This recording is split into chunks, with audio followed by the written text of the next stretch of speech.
Alright. What the hell is going on? What's poppin', man? What's happening? What's going on? You back in the lab with your favorite neighbor, your man Mark Nash. He is I am he. Another great episode of Breaking Beats. How y'all feel? What's the deal? All right, man, we got some movement in the welterweight division, but is this going to be welterweight or is this going to be 154? It appears, from all accounts, Errol "The Truth" Spence has activated his rematch clause. Uh-oh. My man said, I want some more. He said, I want some more. And I think Terence "Bud" Crawford will oblige him. Let's talk about it on this episode. We're going to have a good conversation for the time that we're here. And yeah, let's get into it. This is my passion. This is what I love to do. But some days, sometimes, I'm just like you, man. I hate this job. Damn, I hate this job. Damn, I hate this job. Damn, I hate my job. Damn, I hate this job. I'm just like you. Damn, I hate this job. Man, I hate this job. Man, I hate my job. From a good dream I wake, sun rays on my face, planning out my day, hoping this ain't the one that I catch a case. I feel so good, I feel so straight. My manager keep calling me saying, hurry up, you late. Hurry up, you lay off. Y'all, man, I hate this job. Man, I hate this job. Been trying to play it cool, but it's hard to play it off. I've been hanging on to this bush, cause my car still ain't paid off. I know I'm on my way up, my boy just got laid off, so y'all, man, I hate this job. Man, I hate this job. These hoes here so ratchet, these niggas here so sneaky. Y'all don't even really pay enough for y'all to only pay bi-weekly. I'm trying to double up my cash, take this job, shove it up your ass. Yo, man, I hate this job. Sometimes I wanna say, walk in and slap my boss. This shit is getting hard. Damn, I hate this job. Gotta make it out of this struggle, bruh. And I don't really mean to take it out on you. You just a customer, but damn, I hate this job. Damn, I hate my job. Damn, I hate this job. Damn, I hate my job. Damn, I hate this job. Damn, I hate this job. Damn, I hate my job. Damn, I hate this job. We're the reason why your stockholders always stay afloat. Yet I'm asking, are they hiring? Like everywhere I go, schedule will say 9, but I think it's fine if I clock in at 9:04. I work 40 hours a week plus overtime just to be bro. So y'all, man, I hate this job. Hate that I applied. So much has transpired since the day that I was high. Told me I could advance, but you were telling me lies. Gotta give your notice before I quit, but you don't say shit right before I'm fired. Damn, man, I hate this job. Sometimes I wanna say, walk in and slap my boss. This shit is getting hard. Damn, I hate this job. Gotta make it out of this struggle, bruh. And I don't really mean to take it out on you. You just a customer, but damn, I hate this job. Damn, I hate my job. Damn, I hate this job. Damn, I hate my job. Damn, I hate this job. Damn, I hate this job. Damn, I hate my job. Damn, I hate this job. You and your procedures, you and your protocol, you and your policies, none of that shit don't apply to me. You and your quotas, you and your standards, you and your 2 sick days a year. Y'all niggas bananas. Wonder why the postman's posted with hammers, going postal with Popo on camera. His wage got him enraged, stressed out, it's hard to maintain. He flips the middle, grabs his. He said, if you don't get the picture, I quit, you ain't shoot. Mother, man, I hate this job. Sometimes I wanna say, walk in and slap my boss. This shit is getting hard. Damn, I hate this job. Gotta make it out of this struggle, bruh. And I don't really mean to take it out on you. You just a customer, but damn, I hate this job. Damn, I hate my job. Damn, I hate this job. Damn, I hate my job. Damn, I hate this job. Damn, I hate this job. Damn, I hate my job. Damn, I hate this job. Look, man, I hate this job. I put my pants on one leg at a time, just like you. I'm out here trying to take care of my family. Damn, I hate this job. It's not always glamorous, for real, but I do what I gotta do for me and mine, you know? Damn, I hate this job. Damn, I hate my job. Damn, I hate this job. Damn, I hate my job. Damn, I hate this job. Damn, I hate this job. Damn, I hate my job. Damn, I hate this job. Damn, I hate this job. Damn, I hate this job. Damn,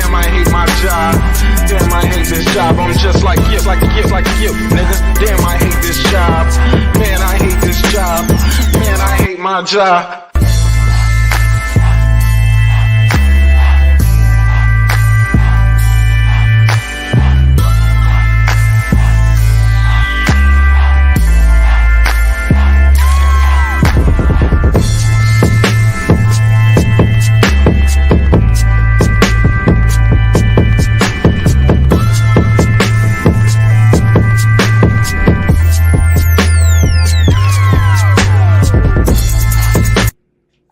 The views and opinions expressed in this program are those of the speakers, commentators, experts, and or the host.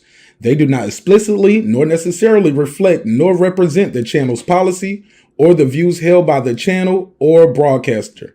The broadcaster or its channel cannot be held accountable for all or any views expressed during the program. Basically, if I didn't say it, don't come for me. You come for the person who said it. And please don't sue me for somebody else's words. With that said, let's start the show, motherfucker.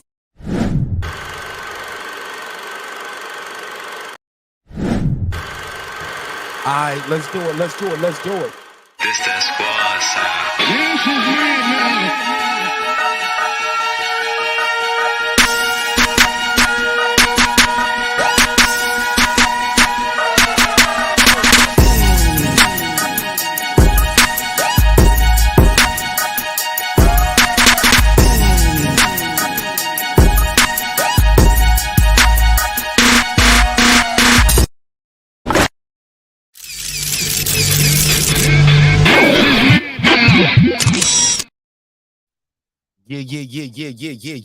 Yeah. What up? What up, though? What's popping? What's happening? What's going on? How y'all feel? What's the deal? Another great episode of Breaking Beats. You already know what we do. We break down business, entertainment, art, technology, sports, and anything else you and I feel like talking about. It's a hip-hop political sports show with a comedy twist. We like to let them jokes fly. You know why life is serious enough. All right. Let's get to it. Oh. Slow down. Let me slow down. Not so fast. Not so fast. Got to do a neighbors only roll call. Because without the neighbors, the show would not be the show at this level. I'm going to do an open panel on this one because it is a late show. This is a pop-up. And I don't plan to be here a long time on this one. But it came to my attention that y'all missed me the other day while I was gone. People hit me up, was like, man, you all right? Like, nigga, you ain't here on a Wednesday. I'm like, yeah. Had some real life stuff kick in. But I'm alive and well, and I'm not in jail. All right? So that's the good thing. Let me do this neighbors only roll call, and I'll drop the link out there. Anybody want to talk about this topic with me, you're more than welcome. To pull up and get your bars off. I don't care. Not tonight. I don't really care too much. I mean, I care. You know what I mean? That's why I'm here, because I care. But I got some other content I want to do. And as far as this fight goes, as much as I'm excited about this rematch, came to my attention, I'm pretty much alone in this. Don't nobody want to see this fight again, except me and Errol Spence. All right, but we'll talk about it on this episode. So yeah, I'll drop the link out there early. I'll open the phone lines up, let y'all pull up, and we can talk about it as a group, as a unit, and as a neighborhood, as a team, as a family, crew, whatever you want to call it. We ain't no gang though. We are not YouTube gang.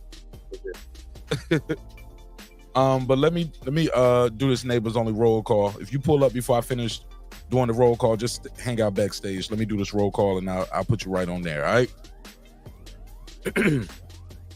And it go a little something like, yeah. What up? Take it from the top.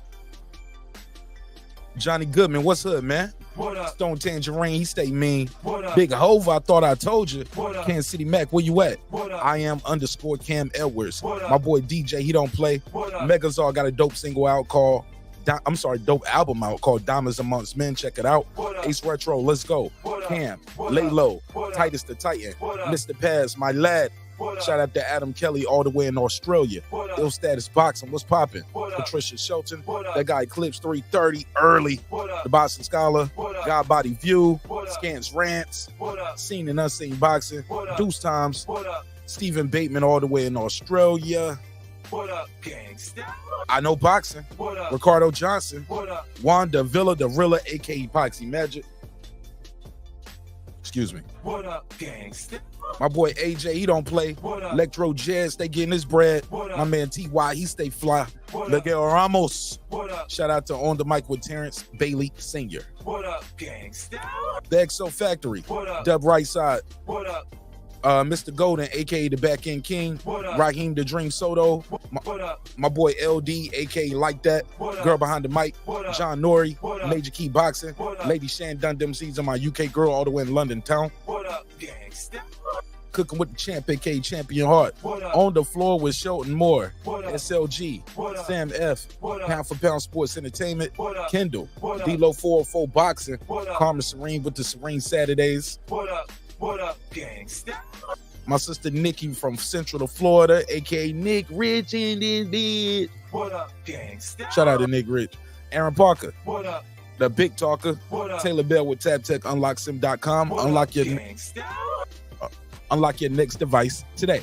What up? Transcendent Sports Channel, my Filipino brother from another, all the way in Canada. What up, gangsta? Shout out to Canada. What up? Fistiana Fights, she just might. What up? Jacob Sims, that's him. What up? Haplo, let's go. What My up? boy DJ MFB, that's Mike from Boston. What up, gangsta? Miss Queen Sunkiss, What up? Beyond the Ring with Nonito and Rachel Donaire as 9-time champion Nonito on his way to the Hall of Fame, and we're going to support him every step of the way. What up, gangsta? True Media Today, USA Boxing, this Coach Malachi Williams. What up, Coach? What up? Puro. What up? Food Revolution, aka Foodie with the Beauty. What up? KP from KC5. What up? Matt Wade got a dope single out called Papa Daddy. Y'all check him out. What up, gangsta? Beyond Above Media, What up? Pittsburgh T, aka Mark. That's not true. What up, gangsta? SF City Slicker. What up? It's Mex. What up? Rider of the Storm. What up? Here to There. What up? Maddie Yoel. What up? Cliff Bailey. What up? Con Shawnery. What up? Lisa Bell, She Never Fails. What up? What up, gangsta? HLD. What up? Cooking with Sir Senior. What up? D Bevel the Champ. What And up? of course, the big fish himself, my good brother, Derek Lincoln. What up, gangsta? Appreciate y'all, man.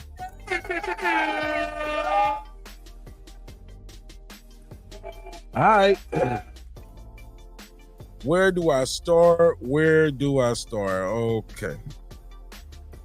So it appears, matter of fact, let me put my graphics up in the background. Y'all know I like to have a little graphics, little visual aids going on over here for y'all. So it appears that the truth, Errol Spence Jr. has activated the rematch clause.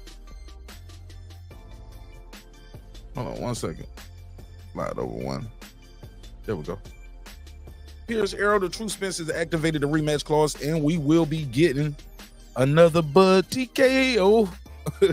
Shout out to the homie Cam Edwards in the building. It appears he said, "Hey, look, I want another payday, or I want another chance to get his get back." Now, a couple things I got an issue with this. I have no problem with the fight. I don't mind going to see the fight again. I don't think I might go. I don't know if I would go to Vegas again for this fight, though. I don't know. I might. Actually, I think I will go. I'll go back out. I might go back out there.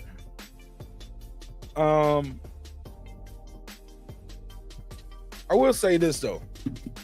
Some of y'all out here kind of contradicting yourself, man. Hold on, let me get it together now. Let's party.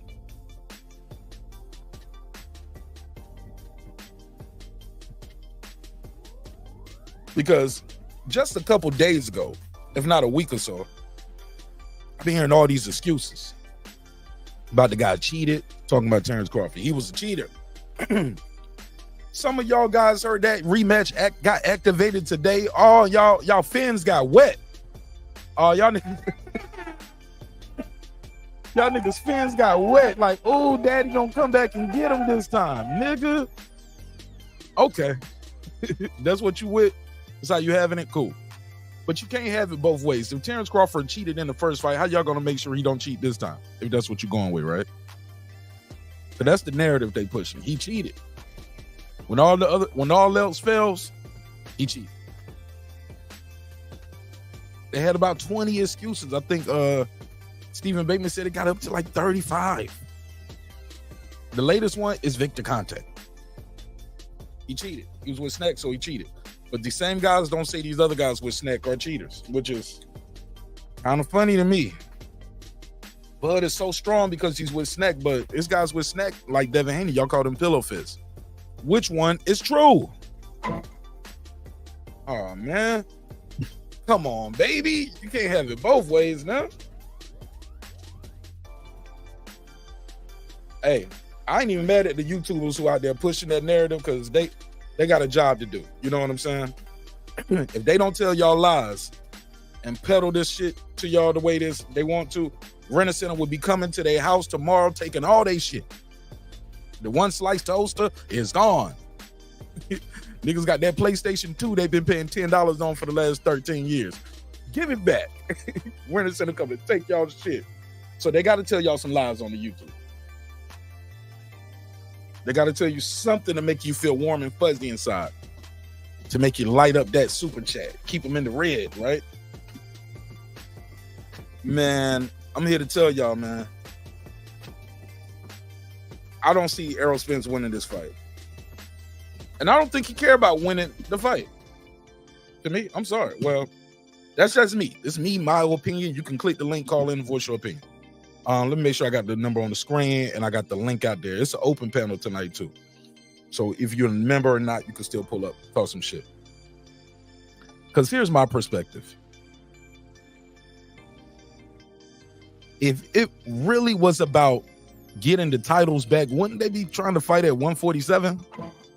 Not 154? It never hurt nothing. I mean, and Terence Crawford, so he better than me, bro. He better than me. Y'all ass will be fighting me again at 147. Well, I'm weight drained. I can't make it. Well, all right. Well, you ain't get no fight. I beat your ass at 147. You want your shit back? You got to fight me at 147. But the fans have, well, these content creators have twisted your mind so much that up is down, down is up, left is right.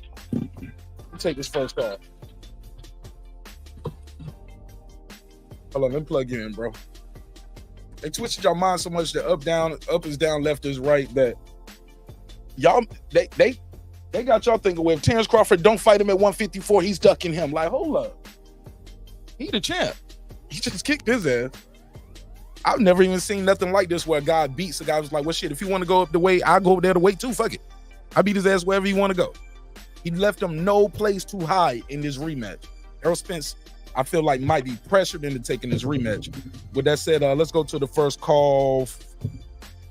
Jerry from Baltimore, talk to me. What's up, Mark? How you feeling? I'm making it, man. Long time no hear from you. How you been? Good. I'm doing good. Man, Late tonight, brother. I stayed up. Man, I took one night off on Wednesday, man, and everybody act like I've been off for the whole week. And look, when you take one day off and you only online 3 days a week anyway, people notice that shit. They be like, yo, that nigga in jail or something, or I heard he got a strike or something. Or... Nah, nigga, ain't none of that. How you been though, bro, since Monday? I'm doing good, man. I'm doing good. Busy as usual, but that's how I like it. Hey, that's always good. Talk to me, But, man. What you think of this topic? I'm not buying it, man. I'm not buying it. I'm sorry.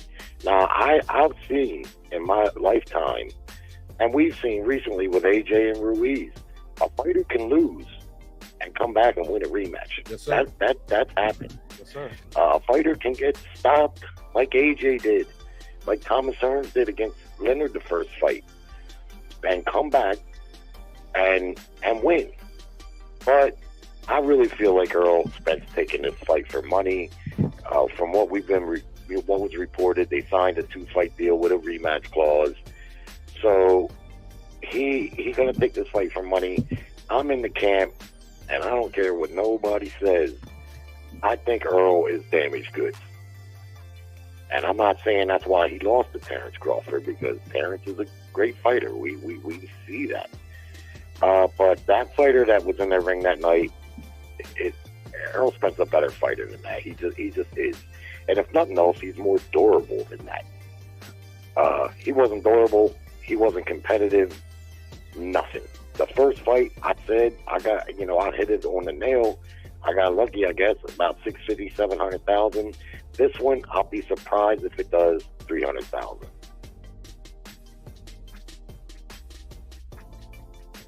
I'm listening. Go ahead. Yeah, nobody wants to see it again, man. I mean, it was just, you know, it would have been different. To me, it would have been a little different if Earl was a little bit competitive. You see what I'm saying? Because Joshua, even though he got beat down by Ruiz, he had his moments. He scored a knockdown. He had Ruiz hurt bad in that first or second round, whatever it was. And then even after the first two knockdowns, he came back and he kind of made it competitive for a few rounds. So, you know, but this fight was just totally one-sided. Errol Spence, you know, whether people subscribe to it or not, there's plenty of reason why this guy can be damaged goods. I mean, from the detached retina to the car accident to the inactivity to the weight draining, you know. Jerry, why Bud just can't be a superior fighter? Why Errol can't just be great, good, and he's good. He's a modern day great. He fought an all-time great, a generational talent. Why that came? Because the punch stats don't reflect. He can be, but why? How come he wasn't that dominant against Avenesian? Huh? That's a whole nother conversation. And he was dominant. He won all them rounds. He won all them rounds. Well, David Avenesian. Let me finish saying one thing real quick, and I promise I'll give you back the floor. Crawford stopped David Avenesian. He beat his ass too. Is it possible having a 4-week camp before you fight Errol Spence Jr.? He said, I never did that before. I never did a pre-camp. I did a pre-camp this time. You get up more for a guy. Also, the punch stats don't reflect what you said far as that wasn't Errol Spence. He threw more jabs. He threw more power shots. He threw more he threw more punches in total, 480 to 360. That's what Errol Spence do. He swarms guys with volume. He landed more body shots. He just couldn't hurt this guy. This guy was better. Why that just can't be it? Why gotta be it was something wrong with him? But the punch that say that's regular Errol. Go for it. Well, the reason I say that is because, like I said, now Bud Crawford has been very efficient, especially at welterweight, stopping all of his opponents. But all those opponents were more competitive. Avenesian was definitely more competitive. David, Benavidez came 10 seconds from going to distance and was far more competitive.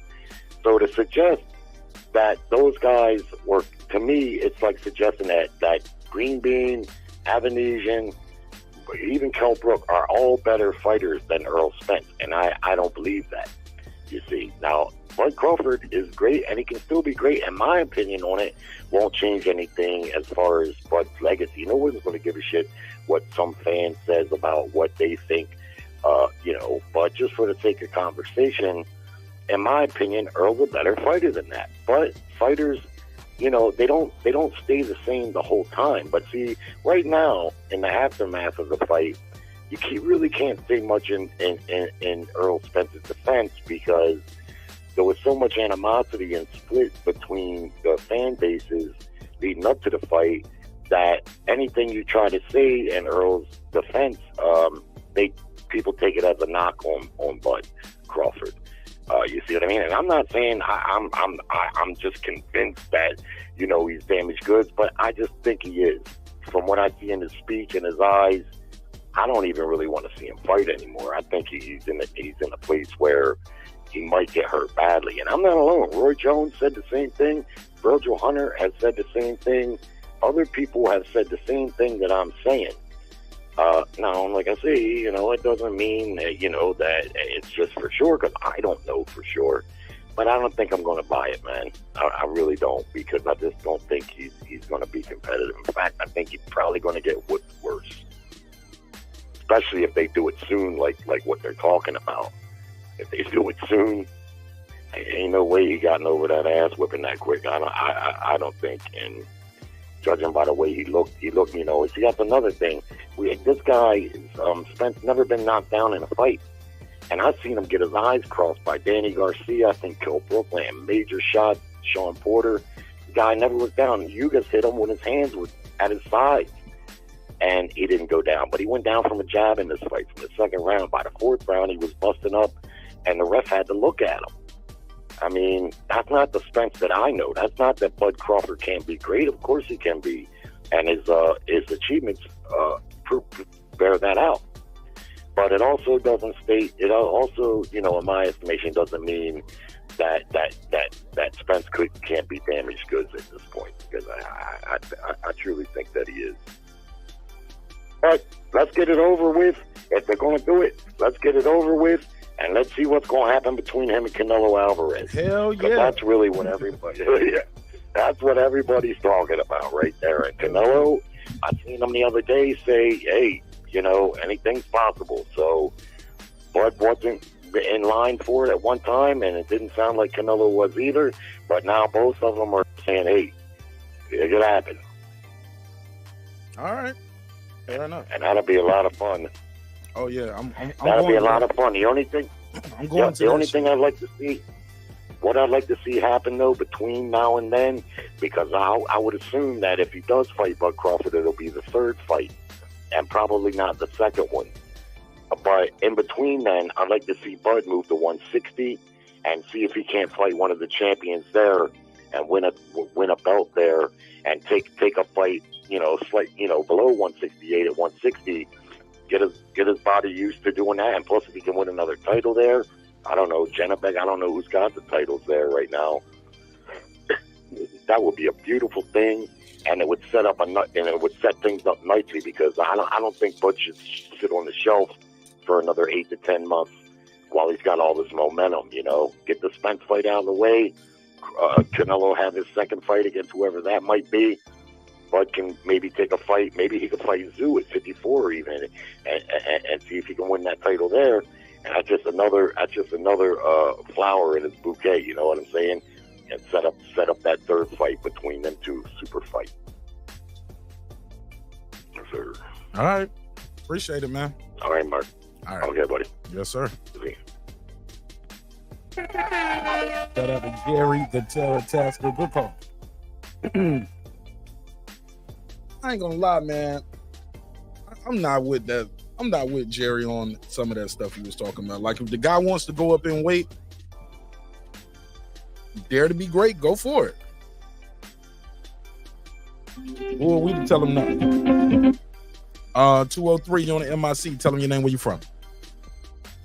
Unbiased and Grim Reaper, New Haven, Connecticut. All right, talk to me. Oh, Jerry. Shout out to you, Jerry. But no. I wanted to pose something to you because it's been the topic of my conversation, and I think it's a good idea. I'm getting a lot of pushback on it, but I want to get your viewpoint. So before I get into that, first let's commend Spence for, being a warrior and wanting to get his leg back. Now, in turn, though, that may be very bad news for him, because I don't know if there's anything he can do adjustment-wise that's going to fix his lifelong boxing fallacies, which is him reaching, going to the body. So him, because throwing all those shots ain't going to do him any good. He's going to have to be much more conserved, much more precise. I don't know if it's enough time for him to even be able to get into that position to do it. And even if it was enough time, I don't know if you could break the bad habits that he has. This is going to help him even have a chance against Terence Crawford. That's first and foremost. Now, everybody's talking, I'm not going to pay for the fight, right? I'm not paying for this fight. I don't want to see this rematch, yada, yada, such and so forth, right? So I had a solution, and this is what I see that could potentially be the case. And people give me pushback, but this is what I think. I believe that if PBC wins the purse bid with Frank Martin and Shakur Stevenson, that should be the co-main event, and it would drive the pay-per-view sales back to where they would be if the fight had been competitive the first fight. What do you think about that? That's a good idea. I don't see that happening, though, because that fight is going to happen. I don't either, but... Go ahead. No, I'm sorry. I was just saying I was agreeing. I don't either. Continue. I'm sorry. Well, no, I just don't see that happening because that fight needs to happen in November. And this Spence Crawford fight, if it happens, I believe from all accounts it's going to be in December, possibly December the 30th. I heard that a while ago. If they do a rematch, it was going to be December the 30th. But now I'm hearing low key, it might be at the beginning of next year. Even though the contract said it had to be done by the end of this year, Lil Birdie told me Crawford isn't opposed to letting it go to January or February. Give him an extra month of time to be prepared. Yeah. Now, also, the title that the Shakur and Frank Martin be fighting for would be WBC. I'm sure PBC would be able to lean on them and say, hey, let this fight happen on the Spence Crawford fight or Spence Crawford card. That's just an extra month or extra month and a half. And I think that fight would actually drop the pay-per-view sales to where they were the first fight, because that fight is a fight that everybody wants to see. And I think it's a good introduction for Shakur Stevenson to the PBC, because I'm sure they're going to try to go get him as well, considering his contract ends next year. Right. I don't think it should be a standalone fight. Somebody mentioned that to me, and I disagreed with that. But the one point they made that hit me was Derek James, how he's going to train both of them for the fight on the same night. They don't fight at the same time, and coaches do that all the time. Fight, go to the ring with a guy, coach him, and then go in the back and coach the other guy. Yeah, but based on what happened with Spencer in the fight, would that be something that would even be possible for Derek James to do, is to train two fighters for a fight that's happening on the same day? I think he's capable. He won't be the first to do it. It happens all the time. Like I said, it happens all the time in boxing. Because I'm thinking about it. Let's say. I mean, I don't like to really go too deep into the money, because this is more the new age shit in regards to boxing. But let's just say Shakur gets $3.5 million, right? Or $3 million, and Martin gets 1.5. Let's say whatever the bid was, $4 million, and they won the bid.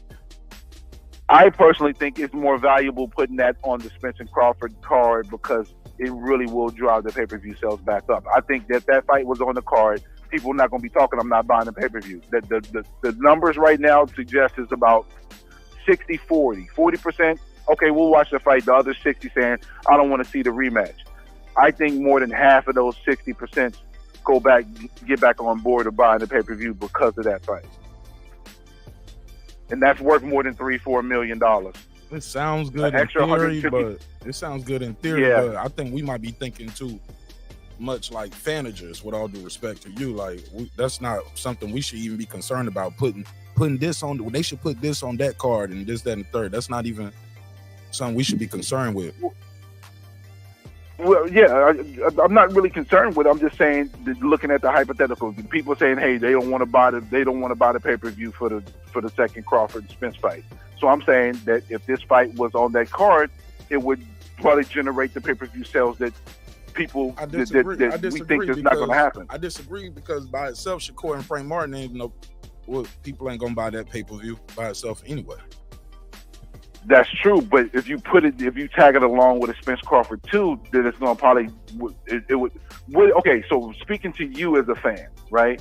And let's say anybody else in the chat, Spence Crawford 2, the fight by itself, how much more would you want potentially buy the fight if Martin and Shakur was on that same fight card? Would it change the dynamics of you purchasing the pay-per-view, or no? Me, or you talking to the audience? Both. You first. You and the audience. Me, I would support I'm going to support both of those events regardless. Because I support all these fighters. I think they might be better off trying to, I don't know, bro. Trying to find it's December. They need to find some damn Latino brothers and sisters to put on that damn card. And not Pitbull Cruz, but I don't know who they got. Not Pitbull Cruz. Not Pitbull Cruz, because he didn't move the needle. I mean, look what they did last time. They had a bunch of Latinos over there. They had Pitbull Cruz. Look, they put Nonito Donaire on the card for a world title. That didn't boost it up to $1 million. Even after all of that, they still only did 700,000. And I don't mean to say only 700 to 800,000, like that's a low number.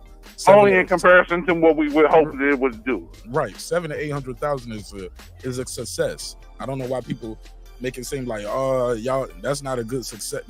Y'all didn't support the fight. Like 700 to 800,000 buys in this climate is a success. Neither one of those guys had ever did those type of numbers before. So Yeah, I don't know. it just didn't hit the next level with the casual fans. I think all the core fans bought the fight because I sure bought it. But I just think that putting value on the card will make a difference for people who may purchase the fight or not. Because I'm going to purchase it, but there's a lot of people that won't. And I think that fight will move the needle and people will purchase it if that fight's on the card. Just my thoughts. Okay. Just my thoughts. I think, I just think that for them business-wise, that probably would be very, very advantageous of them if they did that. Because I think Spence and Crawford's fight alone, by standing on its own merits, it probably doesn't do more than 350, 400,000, by itself. But if that fight is on the card, I think your numbers may be close to what the first fight was. Maybe in the 550 range because of that other fights on it. And if that's 150,000 pay-per-view buys, it's worth it for them. Because that's more than what they would have to pay out both fighters for that fight. But what do I know? Yeah, I don't even know what the purses are supposed to be for this fight. I don't. No, there's no purses. It's in purse bid right now. It's in purse bid. Okay. So I thought you were right talking now, about Spence and Crawford, like rematch purses. I don't know what that's supposed to be. Oh no, you don't know what those purses are. But I'm just saying the Frank Martin and Shakur Stevenson's in purse bid right now. So I'm sure the Top Rank and PBC operatives are doing whatever they got to do to try to get an idea what the other company's going to bid, so they can try to outbid each other. But yeah, I time will tell. We will learn on the everything. 5th or the 6th, from what I was told. No, it's on purse bid now, and it has to be. I think they have to be. It has to bid in by the 5th or the 6th. Am I wrong? All right. I think it's officially on purse bid, and the bid is by the 6th. Oh, okay.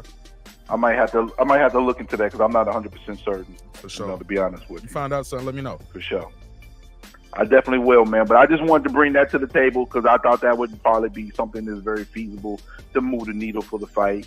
Because at the end of the day, successful cards leads to more big fights. So, I just want to see them have successful cards that leads into more big fights happening. So I thought that would be a great way for them to, For sure. mitigate their risk and not lose money on because I think right now if their pay is anywhere near what it was the first fight, they may lose money on the second fight if they don't have the right undercard with their fight, because there's so many people that don't want to see the second fight. Yeah, they probably will, but this ain't the first time this happened. Shit, it was people. People didn't want to see that Kambosos rematch with Haney, but they was obligated to put it on. Now, granted, could they put it in the same venue the first fight? Absolutely not. Like, I don't know if they can put this rematch in T-Mobile Arena. They might have to put this fight in a smaller room. You get what I'm saying? That's crazy. That's crazy to even say that, though. It's possibly true. Probably that's crazy. Put that shit in a smaller room and like this shit might be at MGM Grand this time instead of being and even then you can still charge people a lot because it's a smaller room. But I just don't think they can pack out T-Mobile Arena 2 times after that's what. And you saying that actually almost validates what I'm saying. If you have Shakur and Frank Martin on that card, they can have it at the T-Mobile Arena because they'll sell out the T-Mobile with a card that quality. Well, what's your second choice? Because that's not about to happen though. Like we keep beating that horse. We keep beating that horse. Like we trying to push that. You saying it's a given, but I don't think it's a given that it's not going to happen though. You want to bet some money on it? Absolutely not, unless you're giving me odds. Because the odds are in your favor. So if you give me odds, if you give me like 2 or 3 to 1 odds, I'll do it. Because the odds are in your favor. Okay. 2 to 1. I get $10, you get $20. 2 to 1? $10. Bet. $10. I'll you give me that. $10 and I'll give you 20. If they put Shakur and Frank Martin on the undercard of Spencer Crawford, I'll give you $20. All right, so I'm going to stop the cap and I'm going to hit your cash app because I'm probably going to lose, but I'm willing to do it for that. Yeah. And I'll give you 20 if they put this on. All right, let me take cool, man. So Cayman Jack on you, baby. All right. It is what it is. All right. No doubt, my brother. All right, man. Thanks for calling in, bro. More than welcome. Call back Appreciate anytime. you, All right. So Salute.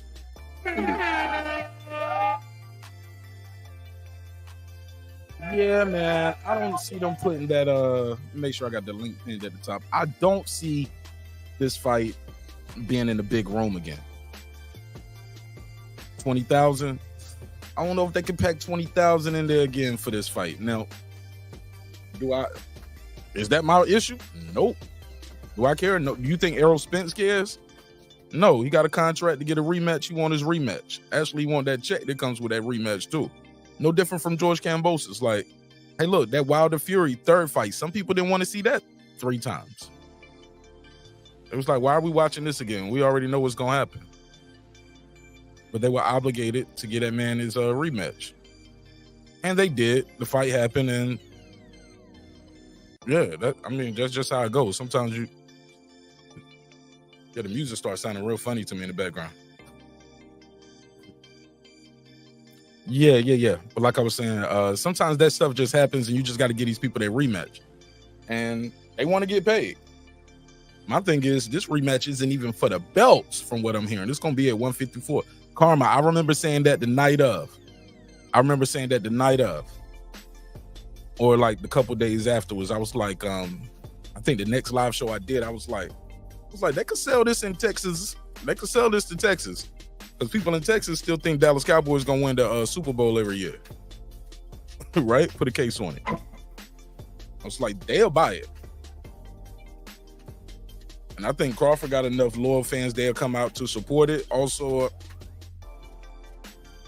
I think he's confident enough. Like, yeah, I beat him in his backyard. You get what I'm saying? I beat him again and beat him in his backyard at 154. Will the people around them allow that to happen? Probably not. Like, nah, we're going to do it somewhere neutral, or we're going to fight at home in my place. And last time I saw Terence Crawford doing that parade, he was talking about how he probably won't have any more hometown fights. And that's because of the money that's going to be needed to be generated. Shit, maybe they'll put that shit in New York. But usually that's backwards. Like, the first fight, it would be in New York, and the rematch would be in Vegas. But I don't know where they go from here. Somebody say facts, it will sell out in Dallas. All right. I think it would too. I think it'll do some numbers in Dallas. She said, Food Revolution said, exactly. Beat his ass in Texas. Carmen Serene said, maybe Texas. Absolutely. John AK or John Ack, he said, Errol got another ass whooping coming. And I'm going to be right there to watch it too. I ain't even going to hold you.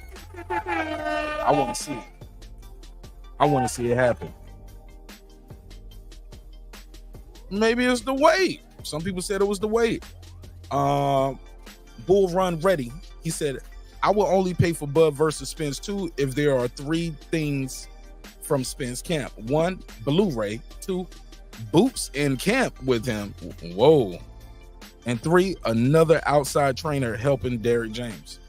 Damn, bro. Bull Run Ready. You trying to be, you sound like Al Heyman. Like, or something like that. Like, that's a lot of, you asking for a lot. Maybe what if Boots don't want to be in his camp? You get what I'm saying? It's asking a lot. And who knows why Blu-ray isn't in his camp? We can't pick the guy. Look, Bull Run Ready. You just don't buy the fight then. If they got to do all of that, bro, you might just need to skip buying the fight. You can't pick his strength and conditioning coach, his sparring partner, and tell his trainer, hey, look, you got to have another trainer helping you. Well, I think he does. He's the lead trainer, of course, but he said, everybody get their 2 hours in the gym. You know, Errol get his 2 hours. Anthony Joshua, you know, everybody get their 2 hours. So if they doing 2 hours with Derrick James, trust me, they working on the side by themselves, or somebody else is helping them. Kambosos Haney was not pay-per-view though. Big difference. It wasn't pay-per-view for us, but wasn't a pay-per-view for them over there? If not, that is a good point though, Jared. Pay-per-view does matter. That's a lot. But even then, people were still complaining though, Jared. Even though it wasn't pay-per-view, people was like, why we gotta watch this fight again? Why they fighting? So let's not act like people were saying, it's on ESPN, so I don't care if they fighting again. Go ahead. No, people instantly was mad about that Haney Kambosos rematch. People were crying. I got it on tape. It's all recorded here on the show. It's a live show. Somebody said 300,000. That's your prediction. I got you. King KO said, what up, Delisa Bells? Jaden, what up? Jaden said, people who miss Bud versus Spence 1 coming out for Bud versus Spence 2. I believe so too, Jaden. He said, it's an event. We love events, especially black events, because we don't get events often. I can see where you're coming from with that. But aside from the main event, it wasn't a lot of black people on that card. You had Pitbull Cruz versus somebody who wasn't black. Nonito Donaire. He's Filipino. I guess you could say that's blackish. But no, he was fighting a Mexican as well. So I don't know. I don't know. You might have a point though. Them niggas was in the crowd though. Goddamn. Kyoto, what up, bro? What up, brother? Mic check. So far, so good. How you feel? What's the deal? Welcome home. Talk to me. I feel good, Mark. How about yourself? I hope everybody's well. Hope your family's well. Yeah, man. I'm gonna buy a fight. I think a lot of people are gonna buy a fight. What's up? Yeah, my daughter had a little fever, man. I was bothering her. Oh, yeah? last days. That's why I had to lay low, get a little ghost on the show, man. You know, father first. You know what I'm saying? Yeah, man. Man, my wife and I, we just been making sure she was straight, but her fever broke like last night going into this morning. She been good all day running around. So we're going to send her back to school tomorrow. So she good now. I got you. Yeah, my daughter's about to start school too. I took her to her physical yesterday. Why you got to bring up your daughter when I bring up my daughter? Can I shine a little bit? Damn, man. Everybody in competition. Fucking Mark, you only do that shit to me. Oh, man. I'd be like, my daughter was sick too. Well, my daughter was sick too. Her fever was higher than your daughter's fever. Now what, nigga? Oh, shit, man. It's funny shit. Sir. Talk to me, man. What do you think of this story? According to this, all accounts, Errol Spence has activated his rematch. Are you going to support the event? Of course. I mean, I think the odds are very, very low that Errol could pull off the upset, but it's not impossible. At the end of the day, when fighters are in this situation that we don't know how they will bounce back because they've never lost, shit like that. I mean, at the end of the day, there's only a fool's hope left. And in boxing, I mean, it's kind of one of the reasons I like boxing. A fool's hope sometimes all that's needed. You know, maybe Terence comes in a little bit cocky, you know, like, I got this dude, and gets caught with something. You never know. But yeah, I would say the odds are in Terence's favor. He's going to repeat what he did the first time. Probably worse. Damn. So I can't get your money off this shit. All right. Let me see if I get me a sucker on this line tonight. We'll get somebody on the line for one of these bets. You just got Brimley. I was being nice to Brimley. I know. I was being nice to Brimley. I'm a nice guy, man. I still took the money, though. I let you keep your beard, man. You did. You're a very nice guy. I ain't even come for your beard yet, man. Yeah, man. Yeah, but Brimley said he thinks it should be Frank Martin and Shakur on the undercard for Spence and Crawford. I told him ain't no way in hell that shit about to happen. Nah, man. I mean, what? He said, yeah. Talk to me. You agree? I'm just saying. I mean, no, I disagree. One, because Shakur's with Top Rank. I mean, you could. I mean, I don't think there's like an A side in that fight, since I don't think they're very popular fighters. If you want to talk on the monetary side, it's going to be for a title, but it's for a vacant. So it's like, you know, they're both, you know, they can't use like a title, bro. Shakur's the A side, bro. Okay, we'll go with that. Shakur's the A side. Yeah. Why would a promoter set his?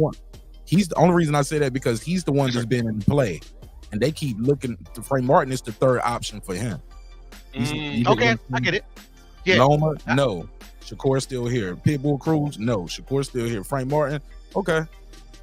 He's the only one in play. Also, he's won world titles. He's won 3 world titles spread out over 2 divisions.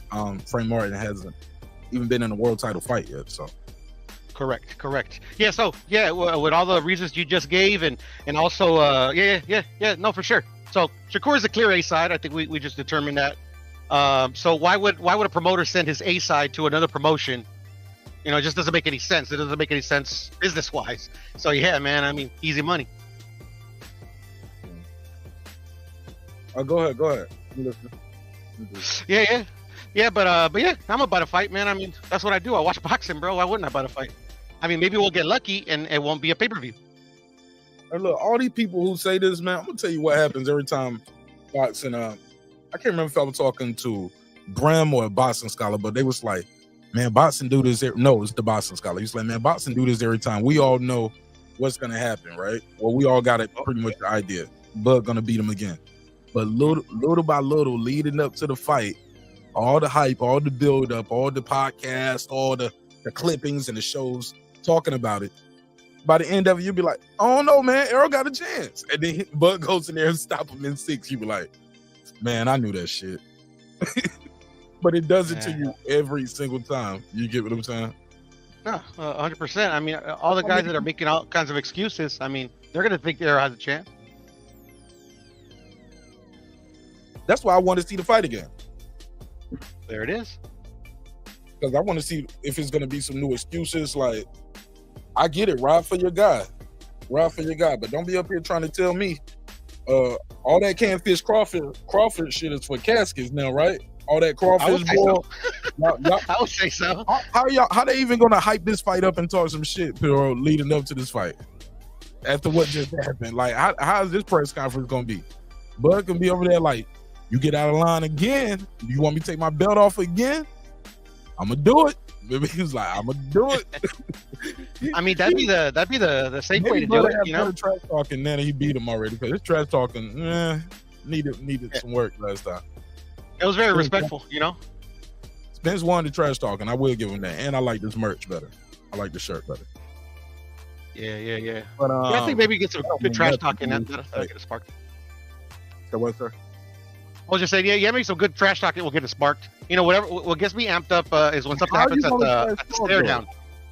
Look, man, he better look down when he's standing in front of Crawford. How you gonna do a stare down?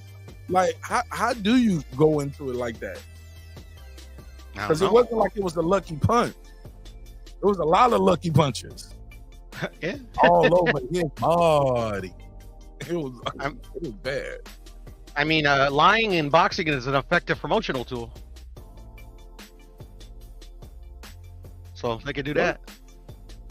I'm saying lying in boxing is an effective promotional tool. So, you know, all the excuse makers, they'll do the same thing they always do. Maybe they got to go with maybe they have to go with the fact that it was the weight. Maybe that's going to be nice. That's a plausible reason. Yeah, conspiracy theories always work as well. I ain't buying that shit. I ain't buying that excuse. I mean, I don't think the weight matters, man.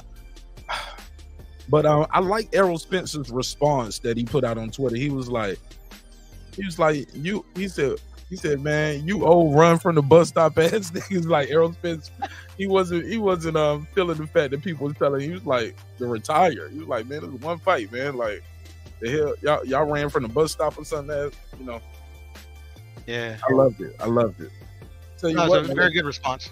Now, when you look at Errol fighting this fight, do you look at it as like he's trying to get some get back, or is it about him this the biggest check he can get right now? Like, the biggest fight he gonna get right now, the biggest check he gonna get right now is the rematch with Terence Crawford. But it's not for the belts. Do you look at it as a get back fight, or is it a money grab? I think both could be true. I mean, like, I would have to know, like, Errol, personally, to know, what his true motives lie by taking the rematch. I mean, I get really like maybe like no, I like to try to think that all the fighters, they're all men, just like me and you, flesh and blood men. So nobody likes to lose. Like, I don't like losing that tic tac toe. So I can imagine getting knocked out and thoroughly dominated. How he must feel. So I think both could be true. It's like, all right, I'm gonna try to see if I can change something up to make it more competitive and see, if it is competitive, maybe I can pull the win out. And also, like, damn, let me make some of this money. What do you think about the fans that jump ship? Karma said she's still riding with Errol Spence, and she got to win in the fight.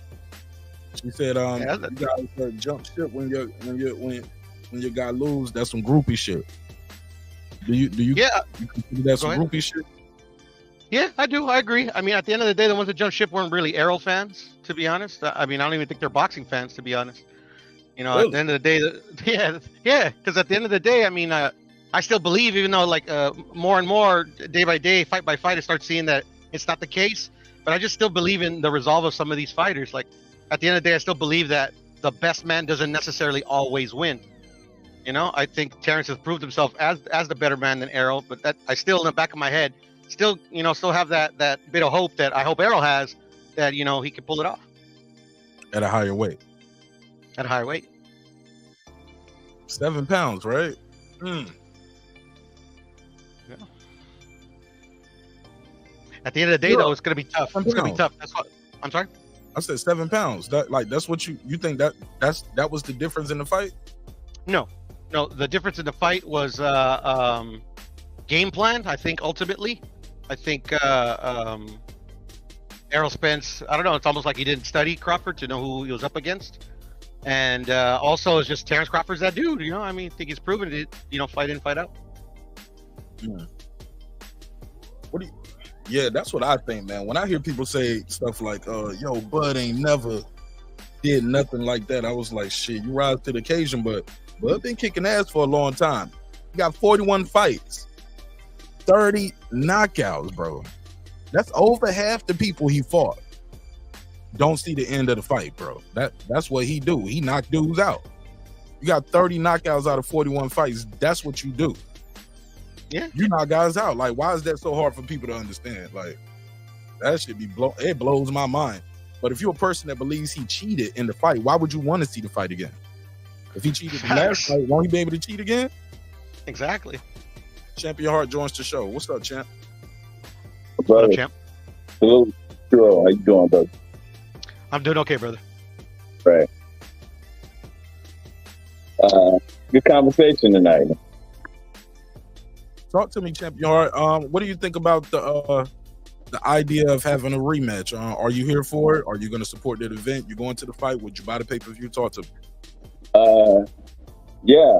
I didn't get a chance to go to the first one, but I would go. I would go for the second one. I would, if not go, I'll buy it. I'm like Carmen. You kind of chopped. You said it again. You said you kind of what? I said I'm like Carmen. Can you hear me? There you go. Okay, sorry about that. Yeah, I mean, I'm like Carmen. I'm still Team Spence. But Bud, man, he, I definitely got to give Bud his respect. He showed me that it's levels to this.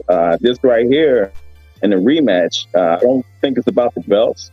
I think it's about the get back. And this is going to show Spence greatness. Well, if he's great, it's one thing in being a good fighter and a great fighter.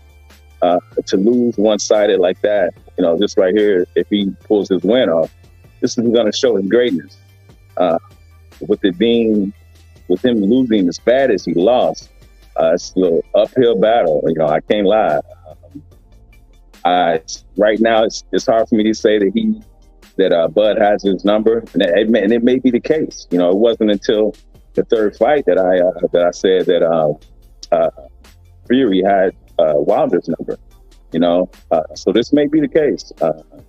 But just like, sorry, go ahead. I didn't mean to cut you off. I was just going to say, in that first fight, Wilder was able to drop Fury twice. Right. So second fight, people went into that with some hope. Now Fury dominated that second fight. Wilder didn't get no drop. After that, some people said, I don't need to see this again. There was a lot of people said, I don't need to see this again. Right. Well, I wanted to see the third fight before I could make my decision that, Fury just has Wilder's number. This is what it is. So you need to see this again, to see if Crawford really has Errol's number? Yeah. I need to see this again. Like I said, that Crawford just showed that there's levels to this, and to be, the fact that Spence, that was, I was expecting that to be his hardest fight, Crawford's hardest fight, and he just dominated. I mean, it was so one-sided. I'm like, God damn. You know what I'm saying? Oh, I loved it. I fucking loved it. Yeah, it was so one-sided. So I I'm watched that like, fight like 50 times, man. yeah, I'm Oh my watching God. it again too, man. And I'm like, God damn. And Sometimes when I'm just vacuuming the floor, washing dishes. right. Bruh, he hit Crawford with an overhand right, and it didn't even budge him. I said, God damn. You know? So he hit him with the power hand, his left, and it didn't yeah, man. I was like, God damn. So yeah, man, I want to see it again. You know, everybody's saying that, you know, Spence is damaged and all of this. It's one fight. You know what I'm saying? Yes, he was dominated, you know, but he's only lost one fight his whole career. I mean, you know, when Ali lost the fight, nobody was telling him to retire, you know. So I'm not gonna say that. You know, people are saying, well, if you look at, you know, the accident and his speech and how he talked, and you know, that's what they're saying, is, you know, he may be damaged goods. You know, I don't know. But I need to see it again before I can say, yeah, Crawford got his number. They can fight 1,000 times, but Crawford will win every time. Okay. Hey, look, and that's what gives people hope right there. That's why I think rematch. Because some people didn't go to that first fight. Some people probably didn't even know who Terence Crawford was until like damn, he on Sway in the Morning, The Breakfast Club, Joe Rogan, like he's everywhere. Good Morning America. And I like this, man. I hadn't seen, you know, Crawford do this much, you know, media stuff and interviews, and you know, I like that. You know, he's been out there, you know, getting his respect and doing a lot of interviews. I like that. Yeah, man. My thing is this though. I don't think it's gonna be a difference, bro. I don't think what I saw that was just a guy who was weight drained. I saw a guy who was out coached, and like Piro said, he better game plan, i.e. better coaching. I think they had better coaching. Like I knew this guy was gonna lose a long time ago, but I really knew when I heard Derek James say, "Is this it?" White man is the. Oh no, right. He said, Hey, let me stop that shit. That's what he said when somebody asked him about Terence Crawford being a switch hitter. And what Terence Crawford do? Come out there and fought the whole fight, Southpaw. Yeah. The whole fight. Wow, bro. They did not seem prepared. Right. They had no answers. I think somebody said in the chat that they wanted him, Derek James, to have more trainers and Blu-ray and all this stuff. You know, he didn't have any answers at all for Crawford, man. And that, you know, that's another thing that, you know, that I say that why it's an uphill battle, you know what I'm saying, for him to win in this rematch, because there was nothing, you know, that Spence did that gave Crawford any trouble whatsoever. So, like I said, for him to win this rematch, man, it's an uphill battle big time. Yeah, man. And it's like it's a quick turnaround. He got to go up and weight. Yeah. You got to heal. First of all, you got to heal physically and mentally. Right. Yeah. Beating like that, man. Yeah. Right. It never happened to you before. Right. Never happened to you before. Yeah, man. You start second guessing everything. Right. Exactly. So you like, am I a better farmer than I am a fighter right now? Like, shit. Right. Like, do I want to keep taking punishment like that? But I don't think he's at that point yet. I think he realizes, hey, look, this, that, and the third is things I could have did better. I just know Derek James seems very confident. Like, he was like, yeah, it's going to be 100% better this time. I got the better fighter. I was like, so what are you going to do now that you didn't do before? What was neglected? Right. You just so confident now, just as confident as was the first fight. Like, what is changing? You still the coach, right? He's still the leader. He's got to put on weight and carry more weight for the first time. This other guy got to do it too, but you can still come in a little lighter and just piece you up. Just because the weight limit is 54 don't mean Terence Crawford got to come in over 54 or at 54.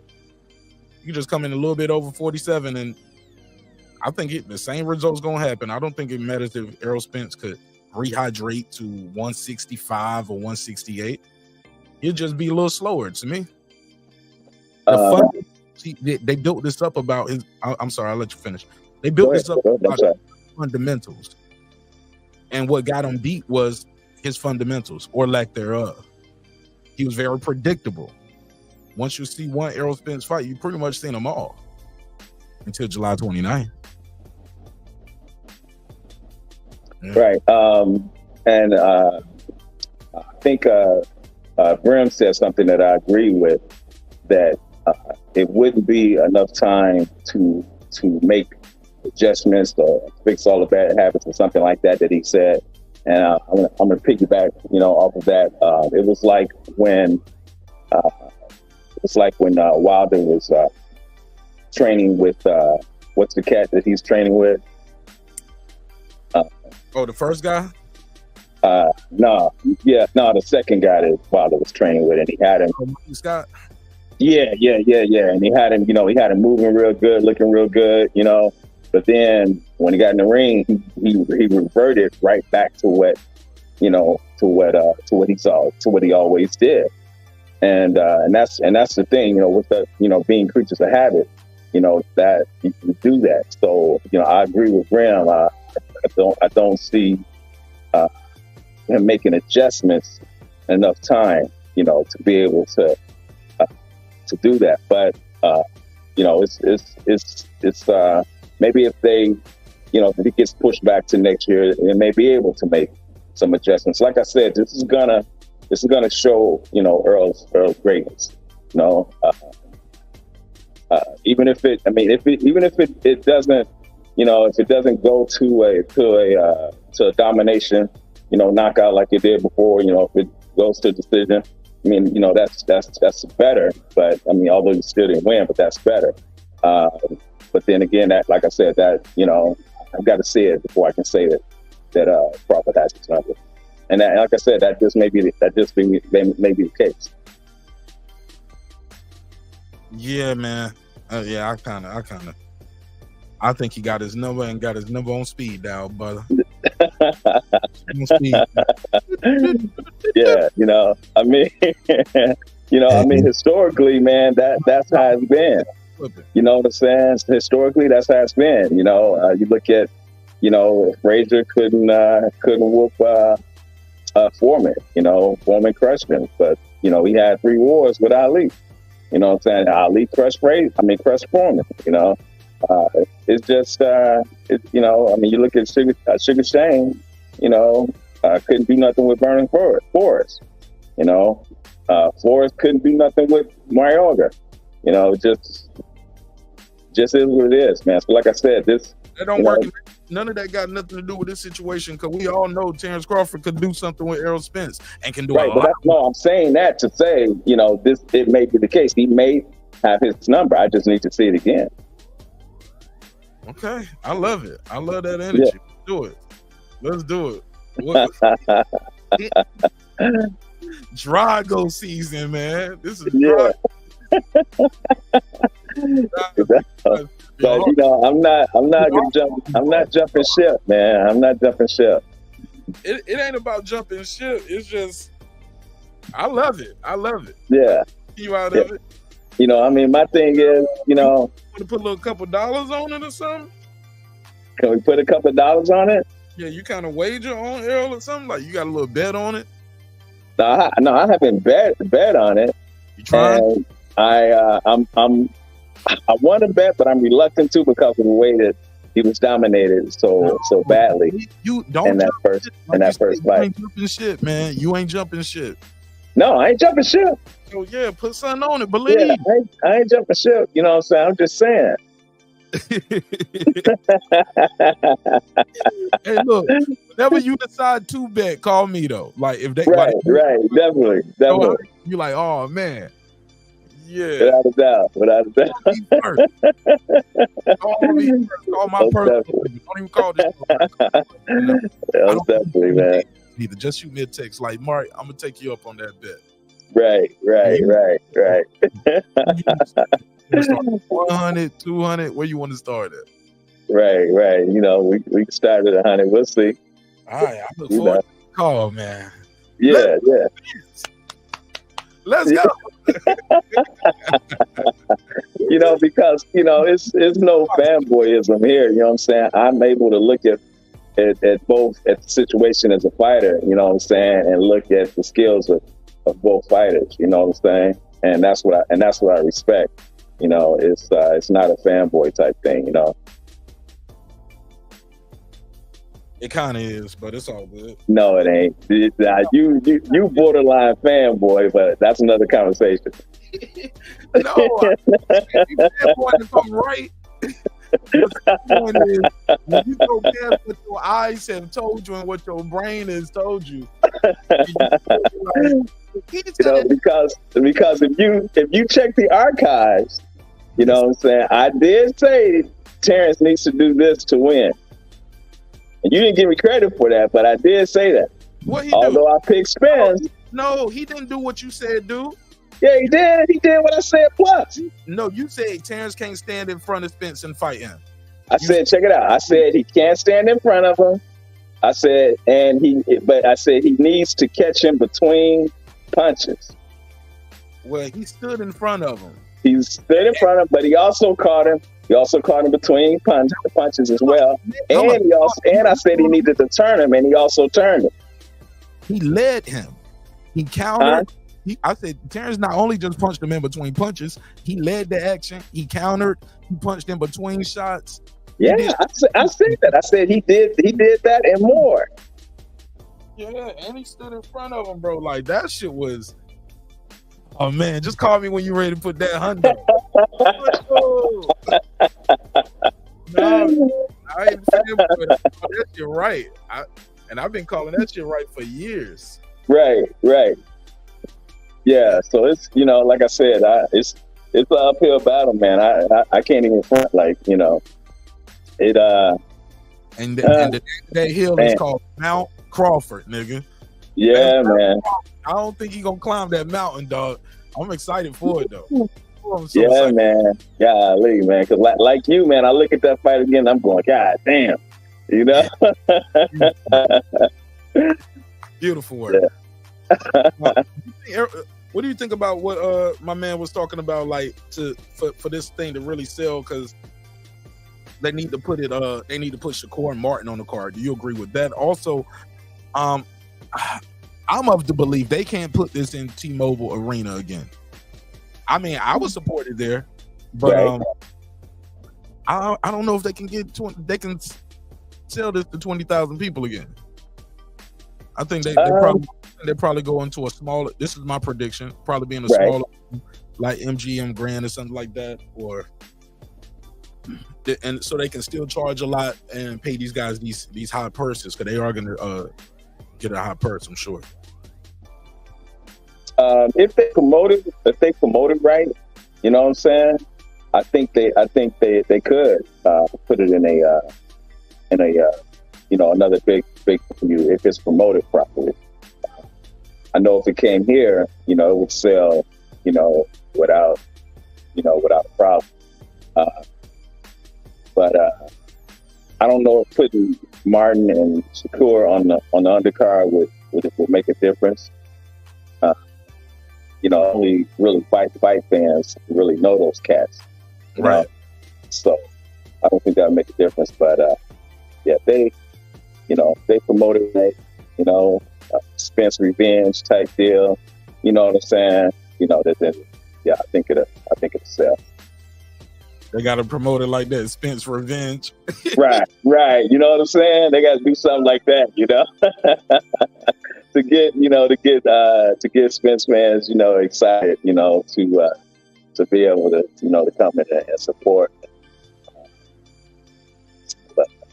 You said everybody ain't loyal like you and Carmen Serene, huh? Right. Everybody. Yeah. You see how quick my man jumped ship. Who? What's my brother Brandon?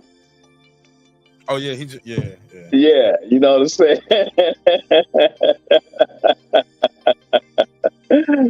Yeah. So, but yeah, they got to do something like that. You know, I mean, I'm there regardless. You know, but they got to do something like that.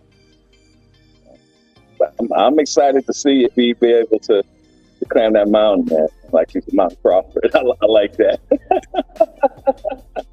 Yeah. Yeah. That shit will be called Mount Everest if he got to climb it. Right. I got this other topic. I was gonna do it on the clips and drop a video of it. What did you think of Oscar De La Hoya? Did you hear what Oscar De La Hoya had to say about Crawford versus Canelo? No, I didn't. Oh, cool. Let me play the audio for you. Okay. Let me see. I thought they were just talking about that. That's not really happening, is it? No, it's not happening yet, but this is the biggest. Seems like this the next biggest fight in boxing, man. I thought he was calling out charlo. Who? Crawford. Yeah, but he said he got to win though. Crawford got to win. I mean, Charlo got to win. He Charlo said, got to win. Oh, okay. He said, I want to be undisputed again. Right. And okay. Stripping Charlo of one of the belts, he can't be undisputed. But also, he said, I've never fought anybody coming off a loss in my entire career. I don't want to start now. You know what I'm saying? And also, you don't think people would give him credit, like if he beats Charlo coming off a loss to Canelo at 68. You beat Charlo at 54, but he just lost, you know? Right. Bear with me. It's on. I saw this on Twitter. Go back to Twitter. I hope I bookmarked it. But yes, that's my number. Hey, while I'm pulling this up, give me, what you think of this Shakur versus Frank Martin fight? I heard it's going to first pitch. I think Shakur will probably end up outboxing Martin. I looked at the last fight that Martin had, and he, you know, the fact that he was able to, he dealt with that adversity. You know, he passed the test. That kid was a tough kid. Move your hand from your mouth. It's already a little muffled. Yeah, I'm sorry. Can you hear me? My bad. Yeah. That kid was a tough kid that Martin faced, but he, you know, he passed the test. He did face a little adversity and passed the test. I think that Shakur would end up outboxing him and probably go the distance. All right. Crawford Canelo 68 Oscar. What do you think happened? Look, and you know this because you know boxing, right? Right. I hope so. Yeah, you've been around the game. At 168, okay? At 168, people might think, wait, how can Crawford beat Canelo? That's not possible. But look, in boxing, let me just pause this. Oscar's so cool. Oscar in the middle of walking out wherever he get. Oscar, can you please sign these? And he's over there signing a whole bunch of things on the table, like posters or gloves and shit. Some of these fighters ain't signing a lot of these fighters ain't signing no autographs, bro. Right. If you get a picture, but sign some shit, hell no. Right. Like, nah, nigga, you trying to get money off of me. Yeah, that was cool. Tyra gave you that drop. That was pretty cool. Oh yeah, right. Even that, they don't want to do no drops. They're like, I don't know. Yeah. Drop for a nigga, I don't know you like that. You might be, well, how much you gonna pay me for this? You know? Right. Hey. All right, let's go. This I'm talking about Crawford versus Canelo, and surprisingly, he got Crawford, and here's why. No, go back. Crawford Canelo 68 Oscar. What do you think happened? look, and you know this because you know boxing, right? Right. I hope so. Yeah, you've been around the game. At 168, okay? At 168, people might think, wait, how can Crawford beat Canelo? That's not possible. But look, in boxing, a big talented fighter will always beat a small talented fighter. That's given. Right. But then people might say, well, you're contradicting yourself. Pacquiao beat you there. Well, I was a dead man walking even before I got into the fight. Everybody. But in Crawford's case, in Crawford's case, he's a big guy. Crawford's a big guy, but Crawford doesn't rely on his power. He relies on his IQ. Crawford, what he did to Spence was magic, was incredible, was amazing. And so, look, one thing about Canelo is that we all know that he walks in the ring as if there's wet cement. Okay? His footwork is a little too heavy. Crawford is such a smart fighter where he can he's like Bruce Lee, literally. And he's in his peak, he's his prime. And so I think that if that fight ever happens, which I don't think it will, if that fight ever happens, I have to go with that. Crawford, Canelo. All right, there you have it. That was Oscar De La Hoya. He said Crawford is like Bruce Lee.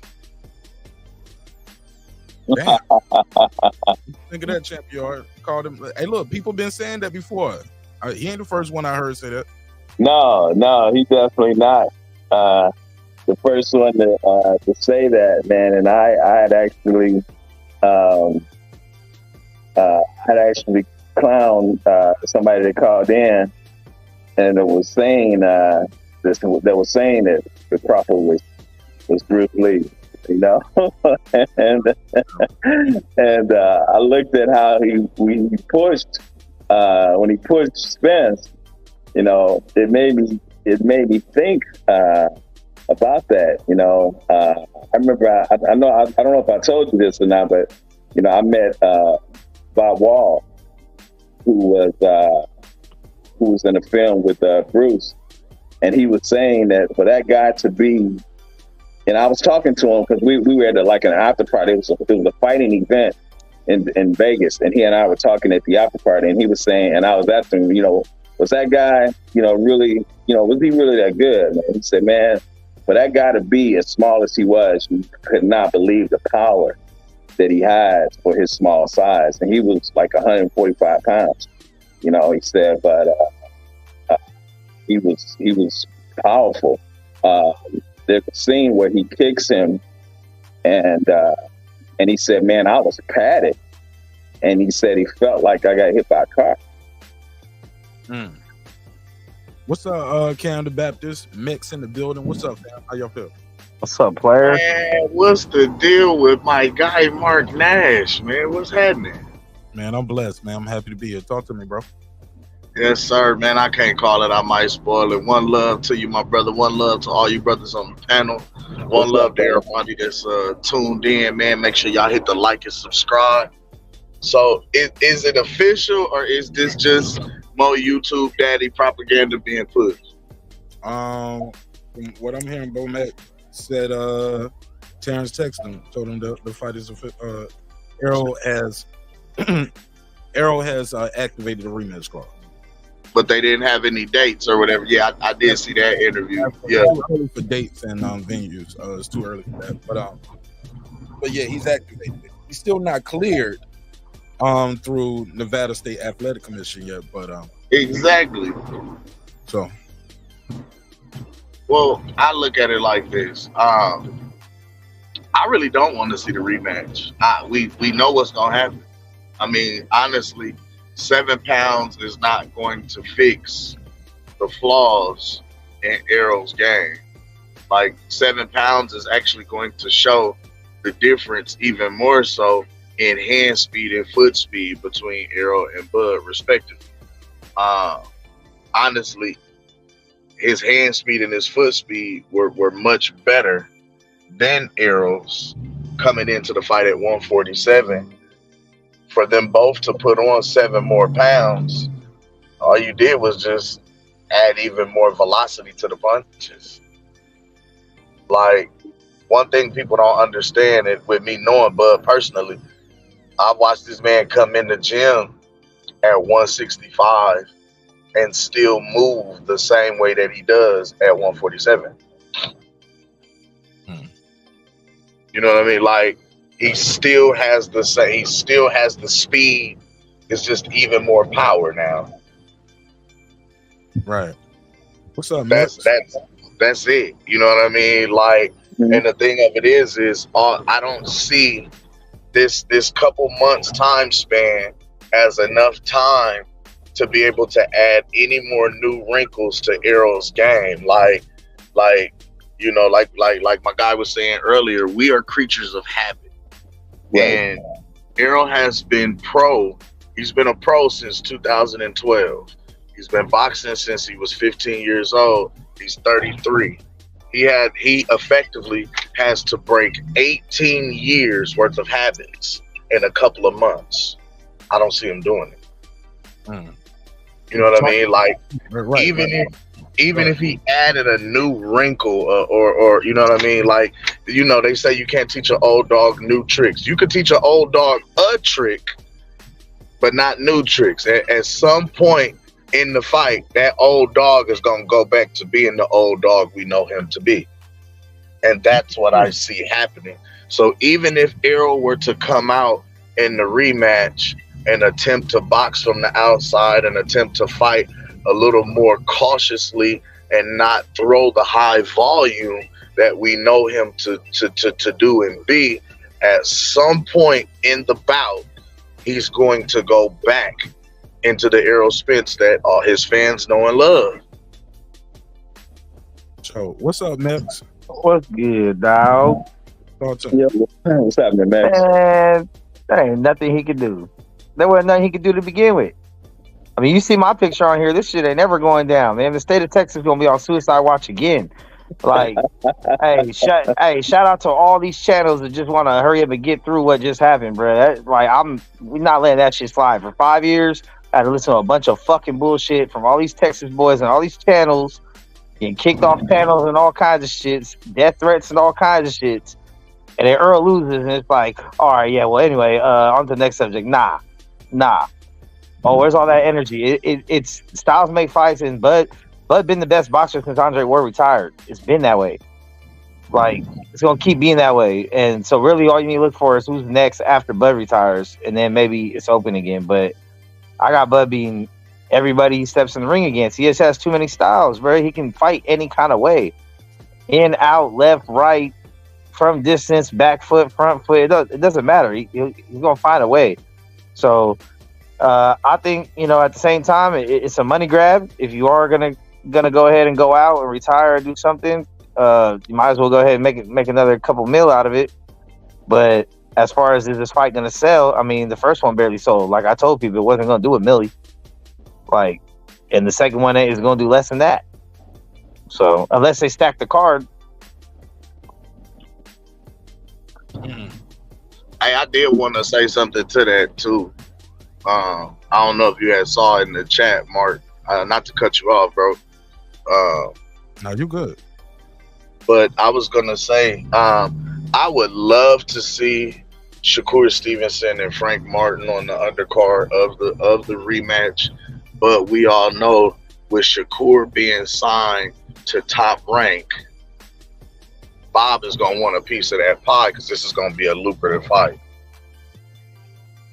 And I don't see that I don't see TGB Promotions along with Man Down and TBC Promotions all wanting to split the pie even more so to allow, you know what I mean, for Top Rank to hop in there, because then it muddies the waters even more in the negotiations, because now, like I was looking at, you got Shakur who fights for Top Rank, Frank who fights for Man Down. Now, where are we gonna put the fight at? We're like, what network is going to host the fight? Is it gonna be on ESPN and ESPN Plus, or is it gonna be on Showtime? Or is it gonna be both? You breaking up? Like, you breaking up, Cam? Yeah, Cam, you breaking up, bro? Cam, you breaking up? Cam, you breaking up? I'm going through the neighborhood. Can you hear me? Yeah, we'll come. Yeah, go ahead. That's that North Omaha shit. There you go. I'm in I'm on the north side. But no, I was saying, I think it muddies up the waters, because with Shakur being signed to Top Rank, Bob is gonna want a piece of that pie. But now, it muddies it up because where are we gonna put the fight now? On what network is the fight gonna be hosting? This fight, because Shakur fights exclusively for Top Rank. Top Rank is all. Can I intervene? Can I intervene real quick? It's going to purse bid. That's what's going on. There you go. It's going to purse bid, bro. So whoever wins the purse bid is the one that carries. That's going to have the fight. Which means Top Rank. That you think Top Rank? I think PBC is going. I think PBC is going to outbid them because what they want to do is the thing is. Shakur's contract ends next year. This is their best chance to get to be to show him everything they got in the arsenal to have him come sign with them after his contract's up. I think they're going to try to outbid Top Rank. I'm just going by the history. I don't think Bob is going to want to lose his. Yeah, Bob don't want to lose his cash cows. Right now, he's already effectively losing the fight when it comes to leverage against PBC, because PBC has the two biggest names in boxing right now, with or actually three, with having Tank Davis, Canelo, and Bud Crawford. You know what I mean? And with Bob having had Bud in his stable, the last thing you want to have is another. I mean, you just had Floyd Mayweather, then you had Terence Crawford, now you got Shakur Stevenson. You know what I mean? Yeah, you don't want to lose that. Man, Bob's used you know to what I that mean? shit. Build good stars and then He may underpay not them to want to become lose stars. it, but the thing is, though, he may lose it because if he doesn't offer the highest purse bid, it's going to be a wrap. And I guarantee if not guarantee, but if PBC goes in with a $5 million purse bid, it's a wrap. I think they'll outbid Top Rank. But here's what I'm asking: where do y'all get that been from? making Though? like $3 to $4 million in his fights. He's making like $3 to $4 million. But can we ask the question though? Where do y'all get that from? PBC never bids on Top Rank fight. Like all the shit they done, they didn't This bid. is not a Top Rank fight. This is WP. Remember, when they do purse bids, it has nothing to do with the No, man. No, he right. Last time I seen this was Bud and Sean Porter. They didn't even put in a bid in the Sean Porter and Bud fight. That's true. They never had. They never did. Because they let Sean Porter go over there because they didn't want to be in the Bud business. But then when it comes to Shakur Stevenson is a 25-year-old man who has his future in front of him. PBC is going to want to get him over there so they can try to court him and get him on Top Rank. His contract ends next year. This is their best chance. You do have a point there, Brent, but I get what he's saying too, in the fact that they like this. I'm gonna offer you a flat rate. Look, I'm gonna bring you over here for 3.5 million. That's it. Take it or leave it. It's not, you know what I mean? Like basically, once they give you your whatever's in the pot, or they tell you what the purse is gonna be and the split of it, that's that. There's no negotiating. If you don't want it, okay, go to purse bid and see if somebody else will pay for it. At that point, it's already gonna go. It's already gonna go to purse bid. It's in purse bid right now. That's what I'm saying. That's why it went to purse bid, because the offer that I believe that was set upon the table and the pot for both of these fighters, they felt like it wasn't enough and they could get more going to purse bid. But they're not. I don't think. And PBC is not going to get that much more. PBC is not going to bid on it at all. I want to throw this out there though. I believe PBC will bid on it because they want Shakur Stevenson, and this is their best chance to court him. Let me throw this out there. Don't be Shakur Stevenson should have touched that 25%. Hey, don't be surprised. Shakur Stevenson should have touched that 25%. He should have touched that 25% for Devin, because he's not gonna make that much money in this fight right here. He got more money fighting Devin with that 25%.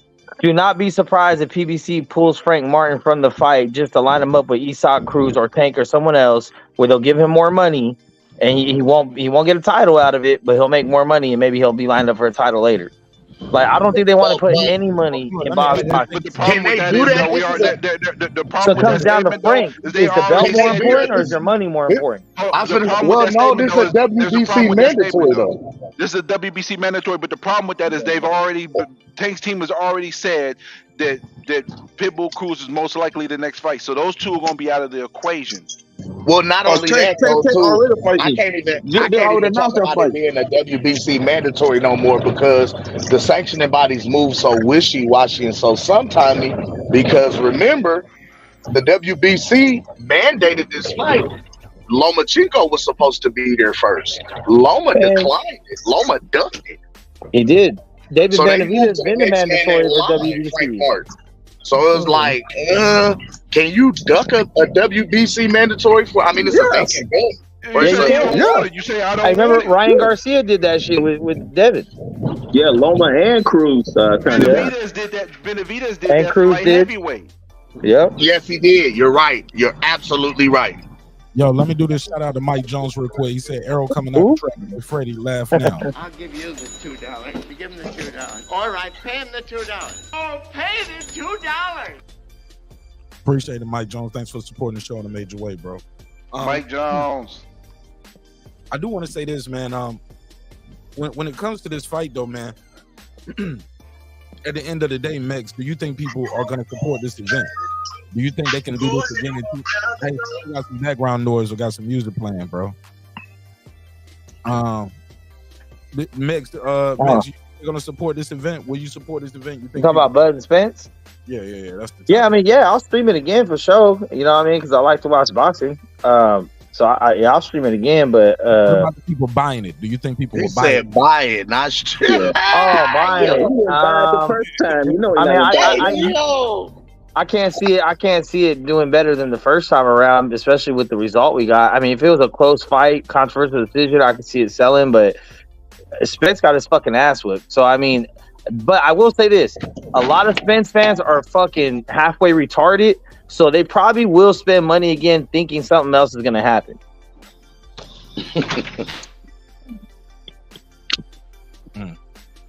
And a lot of them will be in debt again because I'm pretty sure a lot of them lost their houses and their families after this fight. Because I done heard motherfuckers over here betting $500 to $1,000, and I'm pretty sure most of them ain't paid nobody. So,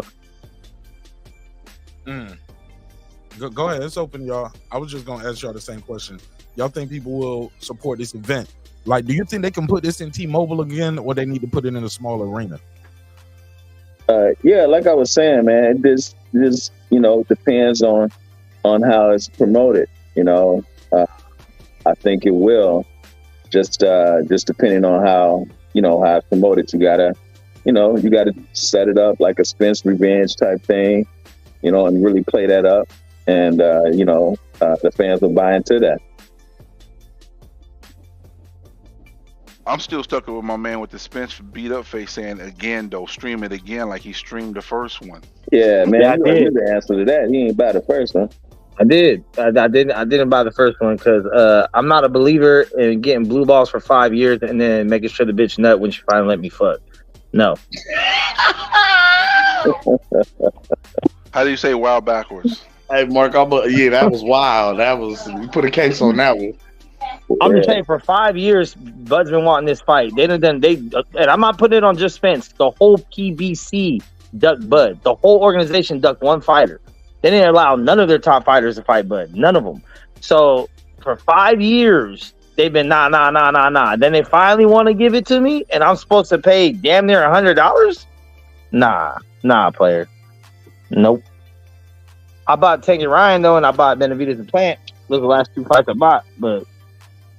Oh, you bought Benavidez and Plant, who was marinated for over 3 years, and did. That was a 3-year marinade, but you forget I'm that was also. I'm done after that one. That was also a fire ass card though. That had like 4 quality 50-50 fights.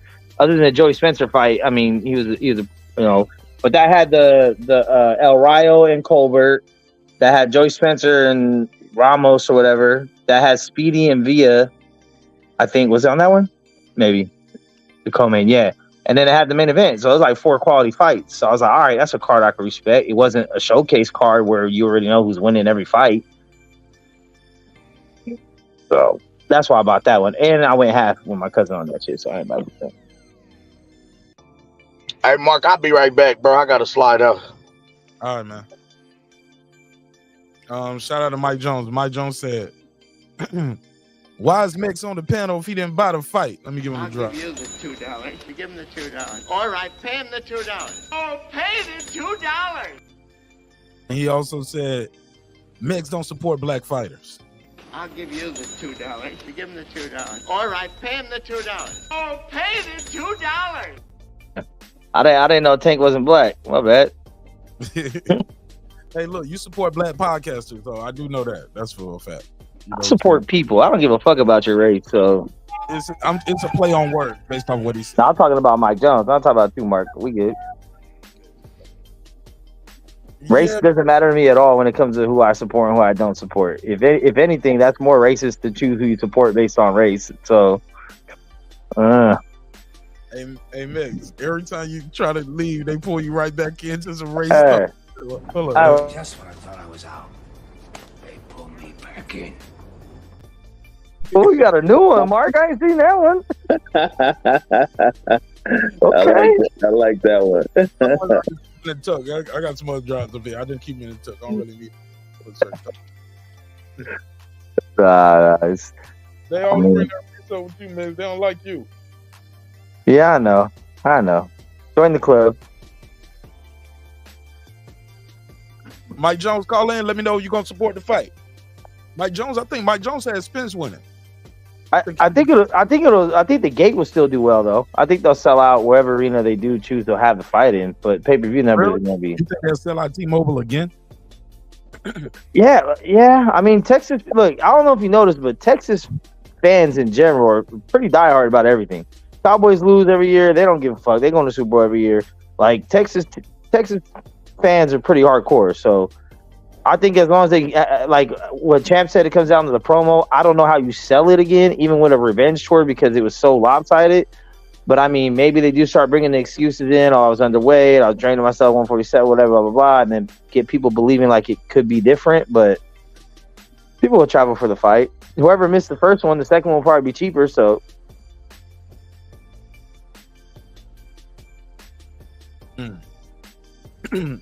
Hold on. What you think is gonna be cheaper? The second fight? The pay-per-view? Nah, the tickets. Oh yeah, the tickets gonna definitely be a little cheaper. Yeah. The tickets definitely gonna be cheaper.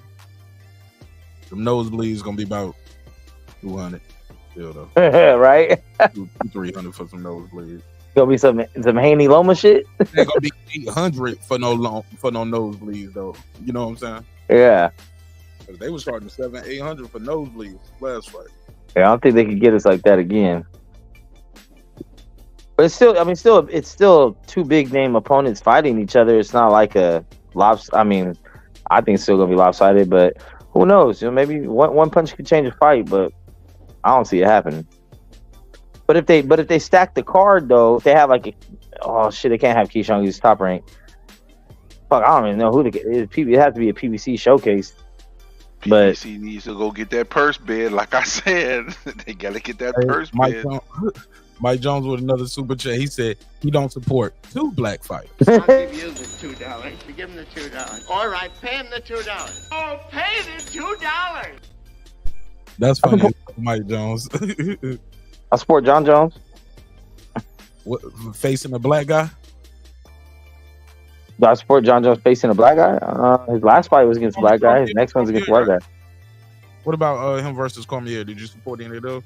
I support every John Jones. John Jones and Mayweather are the only people I bet on and support blindly, other than not the exhibition shit though. But that's what's up. Shit, that's a lot. Yeah, them shits. Them shits were expensive. Yeah, those shits were $100 for the Pacquiao and McGregor. Right, at a time where pay-per-views won't cost than $100. That was around when pay-per-view was like $59.99 and type shit. Yep. Those them $60 days. They was like, "Nah, I'm gonna need $100 off y'all." Hey, look, and remember they hit you. I was like, okay. Right. He was like, "Okay." Look, remember they hit you. Remember they hit you with this. But if you want an HD, $10 extra. They was hitting you for that. Then niggas wised up and realized, hold on, my TV's HD. It's 40. You can't change my train's quality. But if you want to see their sweat, you have to pay extra. Right. Yeah. The case on Mix. Somebody said, "Okay, Mike, you was in Vegas. I was there too. I ain't see you out there." He said, "Well, I wouldn't know what you look like anyway." He said, "Are you gonna buy the Canelo fight?" Hell no. Hell no. I ain't gonna keep translating all your shit, man. Click the link, man. Or what? Actually, I will. You keep putting them in super chats. I'll translate them all night. I will speak for you, Mike Jones. Put a super chat on. I'll cuss his ass out. Hell no, I'm not supporting that Canelo fight. I'm probably not even gonna watch that fight, honestly. Like, I'll probably watch it after, but you won't even stream it? Nah, probably. I just feel like that's a fight that absolutely not one person on earth ever asked for at all, ever. I've never even heard it brought up. Jermell asked for it after that John Ryder fight. Remember, he went live and he was like, "Oh man, I fucked Canelo up. That guy can't beat me. That guy right there can't beat me." He was talking all of that right after the John Ryder. Nah, I didn't pay attention to that either because I didn't watch that John Ryder shit to this day. I've never seen one punch thrown in that fight. That shit was a bullshit fight too. Until Canelo fights like Benavidez or maybe Bud, if that does happen, I'm cool off that. Why do you think people are okay with Canelo fighting Bud, who's coming up 3 divisions, but fighting Jermell Charlo at 2 divisions? People like, I don't care about that. Is it because Bud's better than Charlo? I mean, I was gonna ask you. I didn't want to have to say it. I mean, if really, no disrespect to Charlo, because I do like Mel over Maul. Anyway, I do respect his journey a little more than the Maul, but it's not his fault. It's not his fault. But I mean, he's kind of the king of a weak division. Like, he hasn't beat a future Hall of Famer. You know what I'm saying? He went 1-1 with fucking Harrison, who's not a future Hall of Famer. He's beat Jensen Rosario, not a future Hall of Famer. Like, all these dudes he's beat are not like, you say these other people's resumes are weak. I mean, his resumes, it's the who's who of that division at the time, but it's not nothing spectacular. He hasn't beat like a big name star yet. So, I mean, Bud's just sleeping fools like everybody. So, and his style makes it look like he can do more. I don't know. I don't know. And the personalities probably too. A lot of people don't like the Charlos. They act really tough, but they get punked all the time in real life by anyone that's ever approached them. So, kind of like, we don't believe you need more people. Damn. Damn. We don't believe you. You need more people. Hey, what you think, Stephen Burnley, champion? Why do you think people are more like Jermell Charlo has a fight signed and sealed with Canelo, and people every time they get in the interview, they asking both of these guys, well, what about Terence Crawford? That got to be frustrating for both of them, I'm sure. I mean, Terence Crawford is that dude. Charlo, he's been out for 2 years. He's coming off a hand injury. Year and a half. Year and a half. Okay, yeah, year and a half. Canelo is a professional cherry picker. I see this being another, Canelo situation. You gotta, Crawford is that dude, man. So he's got to come up in the conversation. And I want to say, like, it's not a foregone conclusion that Canelo wins. I believe that he does, but Bud said he wants the winner of. So he's either going to get the Canelo legacy fight, or he's going to finally get the Mel fight just at 168 for all 4 belts.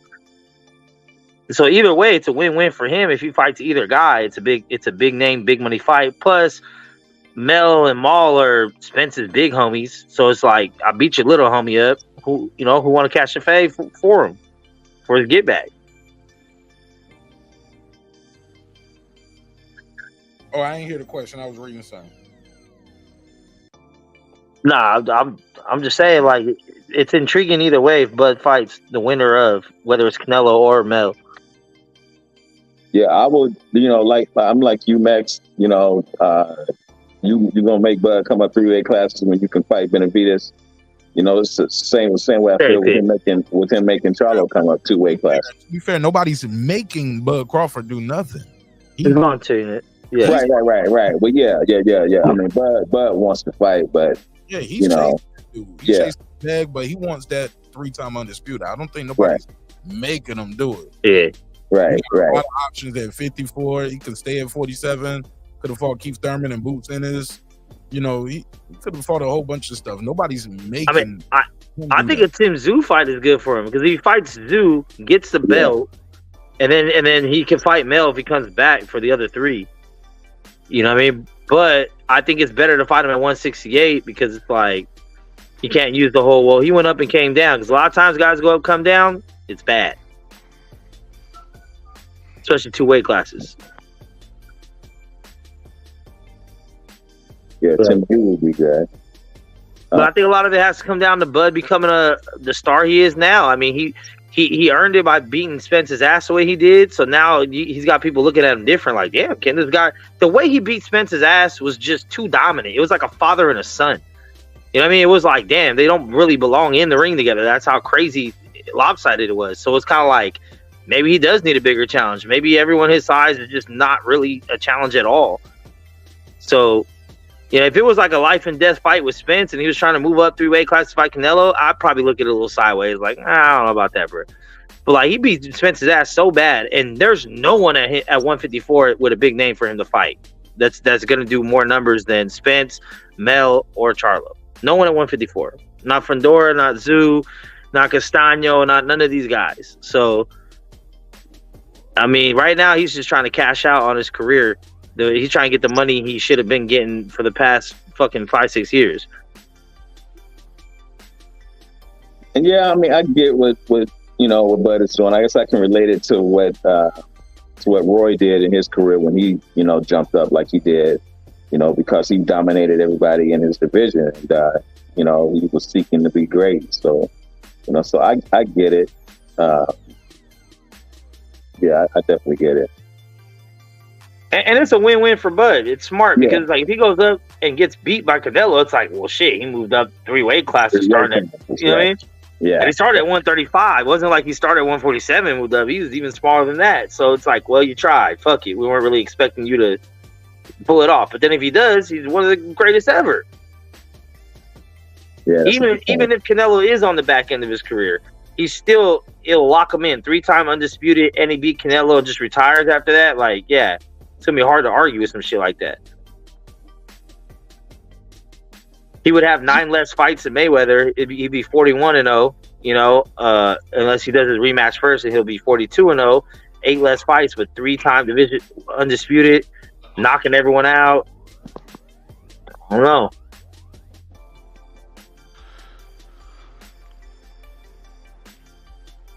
I'm just happy to finally see him get the recognition he's been deserving for a very long time, and these promotional wars kind of put a hindrance in the middle of shit. But here he is now, like I don't know, Max. You can't say that. You ain't even about to fight, man. Don't say that. About what? Don't say what? You said you ain't even about to fight. Don't say that. Nah. I'm a grudge holder. I'm a grudge holder. Hey, I learned from my Mayweather and Pacquiao experience. I'm cool. Spent $100 for that. Like, man, Pacquiao didn't even throw a combination. Well, you can't pub Bud up like that and then not even support him when he do fight. What you talking about? But champ, you don't know what I'm going through, man. What if I, don't got the money? I'm homeless, dog. I'm really out here struggling, man. I got, baby need diapers. I know you can get with 5 other people and everybody put in $10 and you all get to fight. I mean, what if I don't even got 5 friends, man? I'm gonna do that. Oh, My wow. stuffed animals ain't gonna pay nothing. Lies. You can't judge nobody. They might be going through a worse struggle than you could ever imagine. Yeah, okay, man. Everybody loves everyone. I think the biggest question is, how come no one bought the fight for me? Wow. Did you say why did no one buy the fight for me? Wow. Right. Yeah, or let's go to the biggest argument, the biggest big joker I could pull. Why y'all pocket watching? Now the big joker. That's the big joker. Why you pocket watching? Why you count my money? Why you worry about what I do with my money? Okay.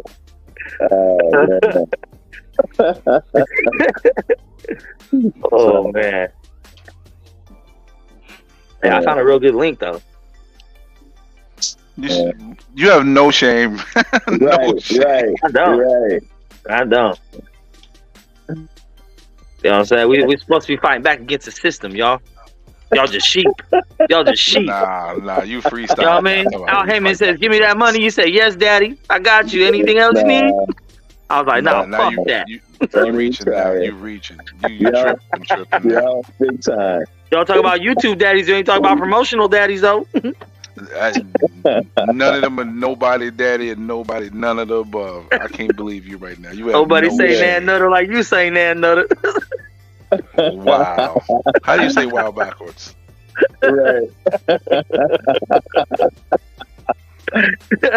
Oh, man. Shit. Now, honestly, I probably would have been more interested if the undercards were better, but that was some weak ass shit. The undercards sucked. Before I saw the fights, just the matchups sucked. Pitbull Cruz, that was a trash ass fucking performance from him. I thought it was gonna be a dominant performance because I never heard of the other dude. He struggled, so it's kind of hard to sell that guy to me after that. But the two dudes below, I mean, Nonito looked like a shell, and I don't know who the opening bout was. So well, I mean, Nonito is 40 years old, man. That's what I'm saying. Yeah, he's an old dude. Can't even get in there at that age and do that. So salute to him, you know. For sure. I say he just looked like a shell of his former self because he's older. Yeah. I mean, that's what happens with age, man. Yeah. You know, and that kid he was fighting was tough, man. I don't know, man. Luis Ortiz and Riga now, they're like 78. They still out here. You just gotta be a Cuban, bro. You just gotta be Cuban. I'm done. I am super done. Hey, Cubans fight till they're 108, bro. They ain't never gonna stop. Shit. I'm 14. Right. I'm 14. I'm done with you. I am done with you. They was doing that with you got a beard and 8 tattoos, dog.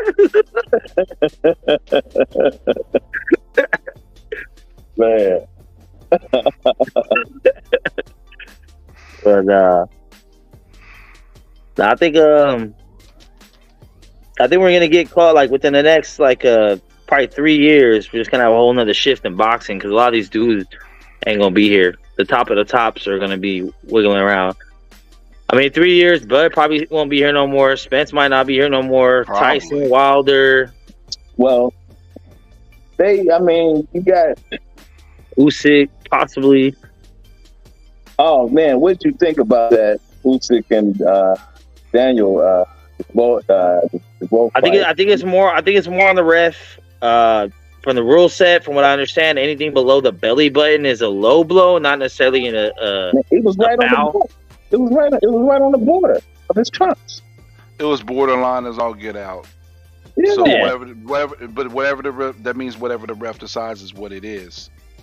Yeah. Yeah. I agree. It's a bigger deal made of it than it is because at the end of the day, how we know he wasn't going to get up. From what I heard in the ring, he didn't. He might have given it to him in the dressing room, but from the ring, from what I heard, he didn't give him this is where you're at and this is where you're at.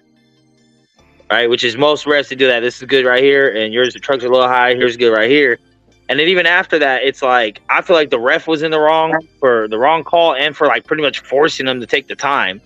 That's was the crazy. issue right there. Making them say once the fighter says I'm good, it ain't on you to tell him to take more time. Yeah. That's the only issue that I have, and that's he was a fan.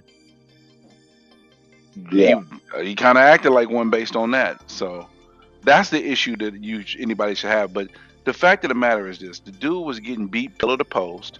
He didn't win any. I think he won maybe one round, and we don't even know if he was going to stay down if the referee had to started counting. There's a lot of assuming going on, and I'm just not going to do it. I didn't really waste too much energy on it. I said it was borderline.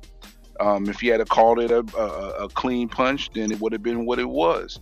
I didn't take issue either way. So for me, it was like it's overblown. And the reason why they're making a big deal out of it because Frank Warren wanted to be to have the ability to have the undisputed fight with both fighters under his umbrella. So they're gonna kick the propaganda wheels, and have them running. But I know better. I think that whole Lobo thing, it was definitely a big controversial moment, but I think it kind of overshadows the fact that Daniel Dubois quit again. And the fact that he wasn't winning. Yeah, he quit off a jab. He did, bro. And the same thing like with Ryan Garcia is like, I understand like if you go down, you're like, fuck, I can't quite get up. But when you pop up right at 11 or right at 10, right when he's like, all right, it's over, and then you pop up, oh, I'm ready. Like, bro, you had 2 seconds prior, you could have got up at 8. You know what I'm saying? You stared at the ref, wait till you got to 10, and then want to get up and act like you could have did something. You got up immediately at 10 and a half seconds, which means you could have got the fuck up, but you chose not to. Say there, Ryan Garcia, he took that body shot. Cool, I understand it hurt, but he knew it was coming next. There's going to be some face action going on. So he's like, let me just take this knee. Refs get to 10, I'll pop right back up. I'm good to go now. Fight's over and good. Give me my check. Like, fuck it. And I'll probably do the same shit. I get in the ring with these motherfuckers. First hit you hit me with. I don't care where it lands. I'm down. 10. All right. I'm out. You Damn, need your own show. Your act right levels are so low. Well, you know, I think, you know, it's the crookedness of boxing again. To me, it was clearly not a low blow, you know. But they couldn't risk that fight that Usyk is having next, the Fury fight.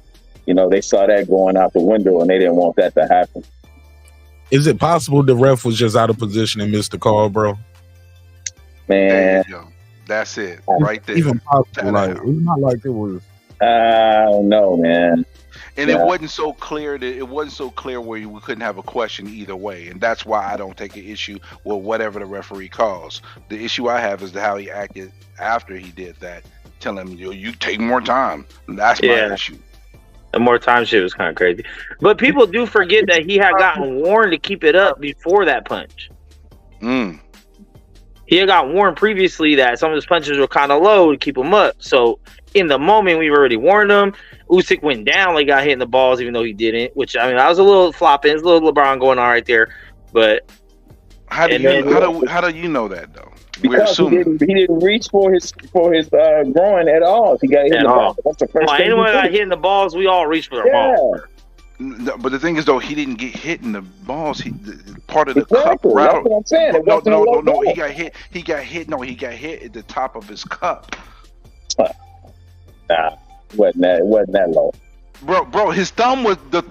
When you talking about it's clearly a clean punch that you're saying. Yeah. Where you say it would be clean is where his thumb was at. The bottom of his glove when there is so borderline. I mean, I'm not gonna argue that it was a legal punch or a legal punch. I'm just simply saying that it was so borderline that either side cannot cry about the call that the ref made. Because if he had a call to the knockdown, people would have been crying for the other side, and I would tell them the same thing. Bro, that's what the ref called. It was so borderline. It is what it is. And shit happens sometimes. You know, Zab knocked Mayweather down, didn't get called. Like, I mean, shit happens. Yeah, it happens. But if you're going to let that derail your whole fight and be like, oh, well, the ref didn't call that, so I'm going to quit. Like, yeah, all right. And the thing is, the reason why I'm not going to sit here and cape for him, because what else did he do outside of that? Nothing.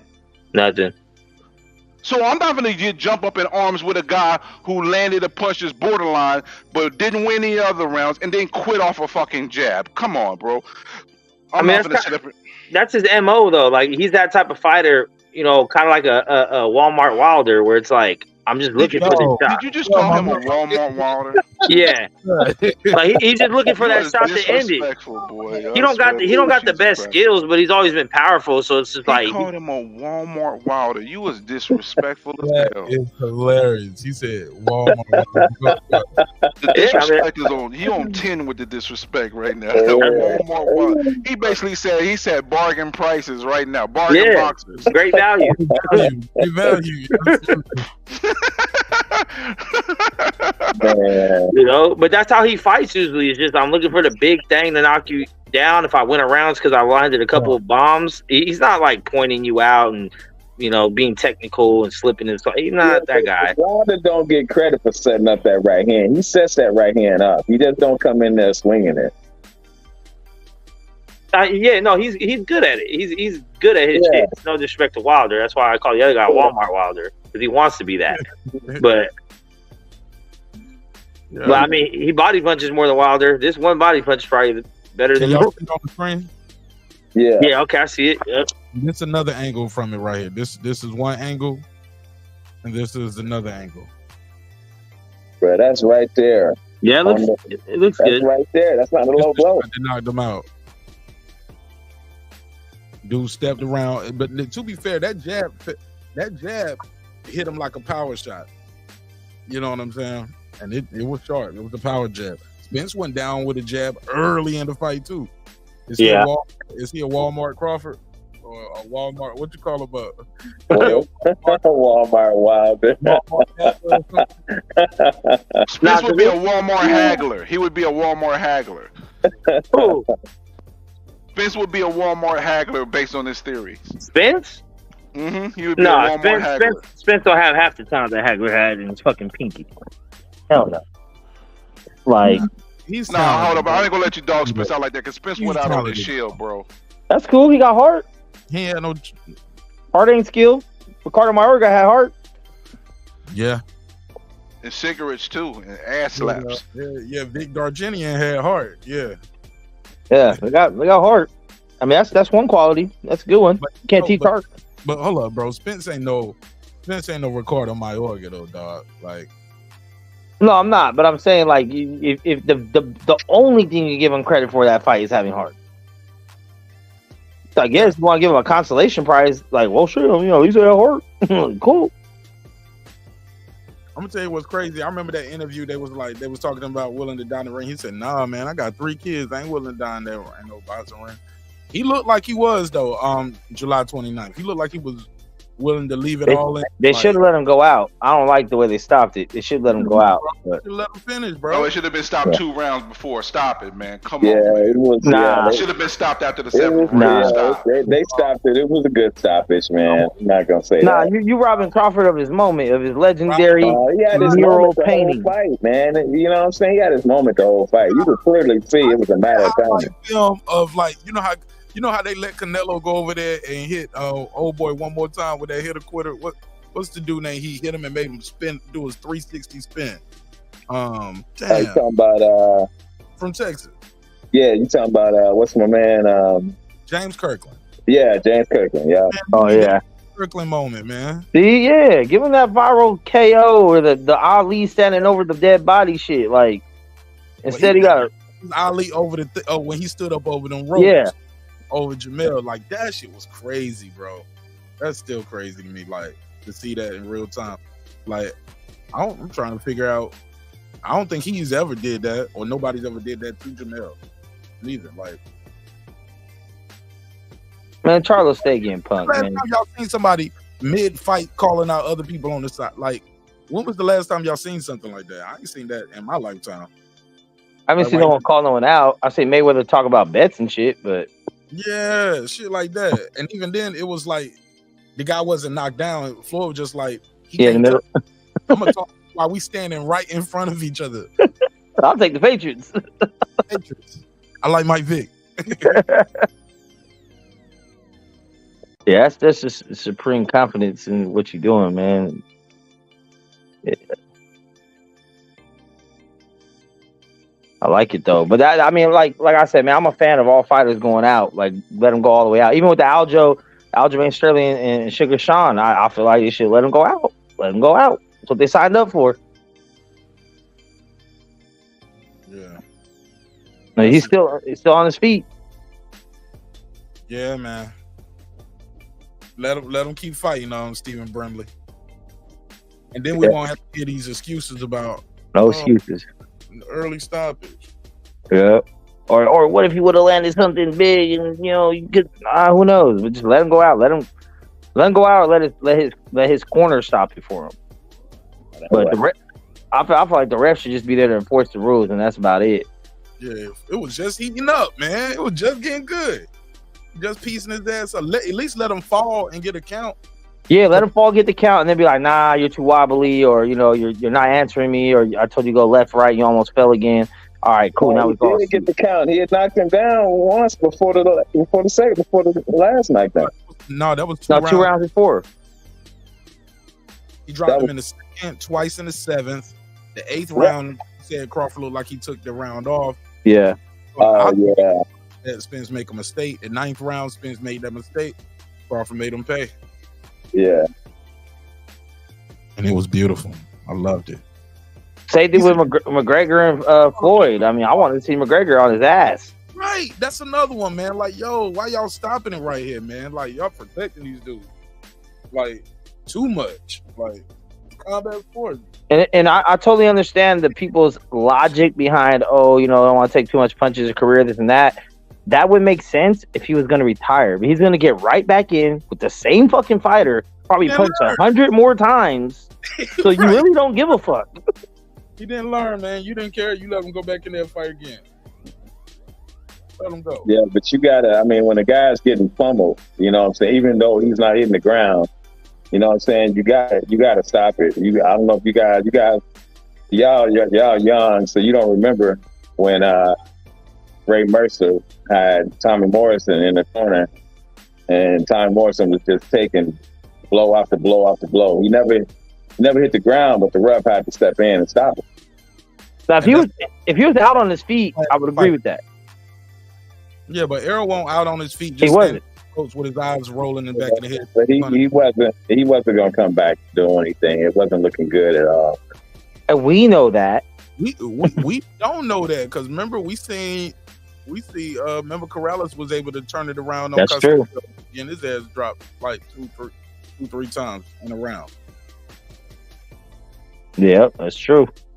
We should take it back to the old days, man. You fight until you can't no more. However many rounds it goes. Last man standing. Damn, now I don't know about that, Mex. Mex want to go back to gladiators. Real men. You want to go back to the Jack Johnson? That's what I'm talking about. Hey, you remember back in those days too? You could stand over them, and as soon as they stood up, stand over them. Yeah, you could stand over them. Yeah. As soon as they even got back to their 2 feet, again.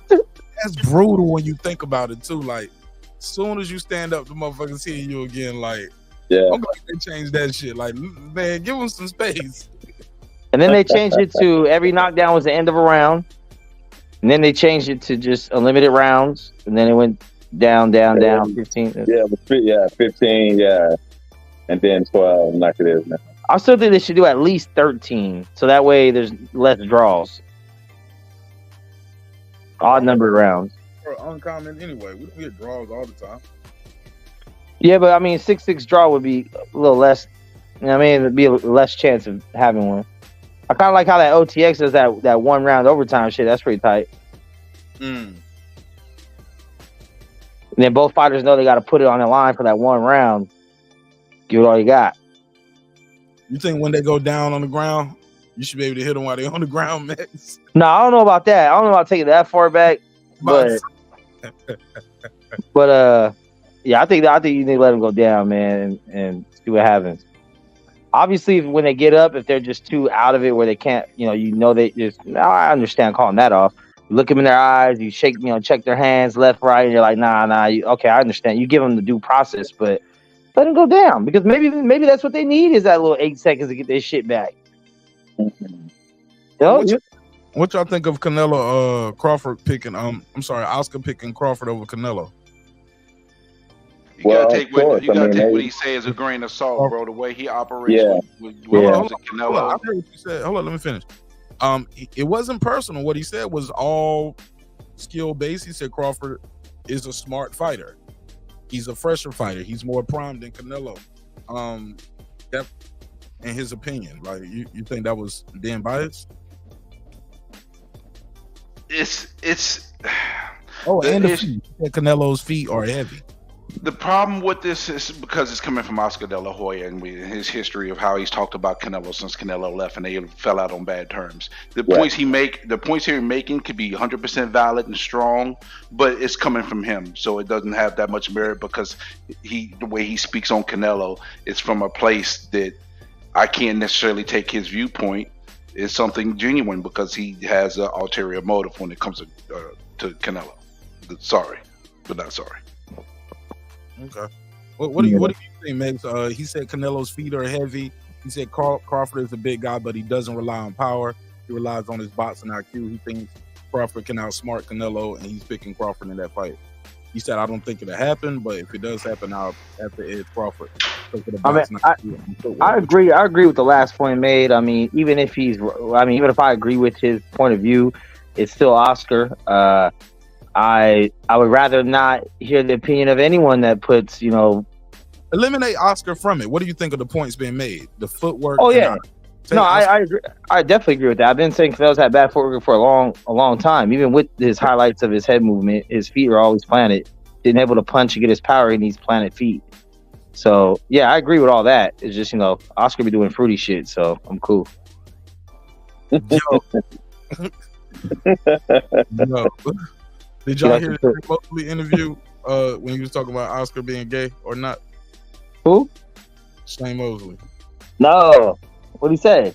Y'all want to hear it? Y'all have you heard it? Anybody else? No, I hadn't heard that. Okay, look, I'm gonna play it. Let me find it real quick. I always thought Shane was kind of sus too, but let me play it. You said you thought Shane was sus? I did. Why? Shane not like that, man. What gave you that impression? I don't know. He just was always pretty soft. I think he talks soft. I don't know. His characteristics seem low. But I mean, later on, his later years, not so much. But there was a point in time where I was like, what's going on here? Maybe he had an estrogen imbalance. And that's why he, took PEDs. I don't fucking know. Who knows?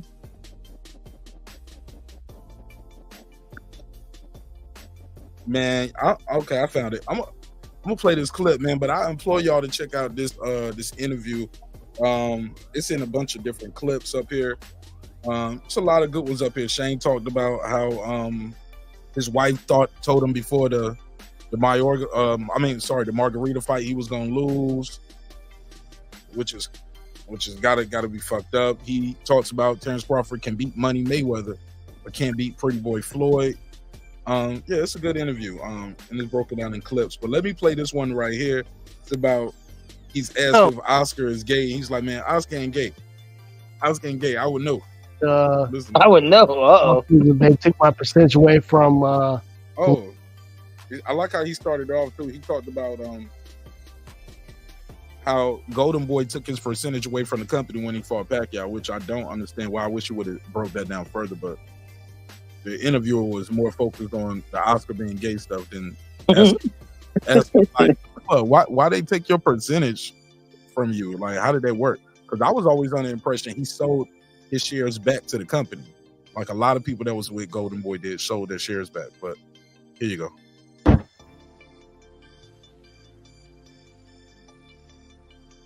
You and Oscar, y'all still cool?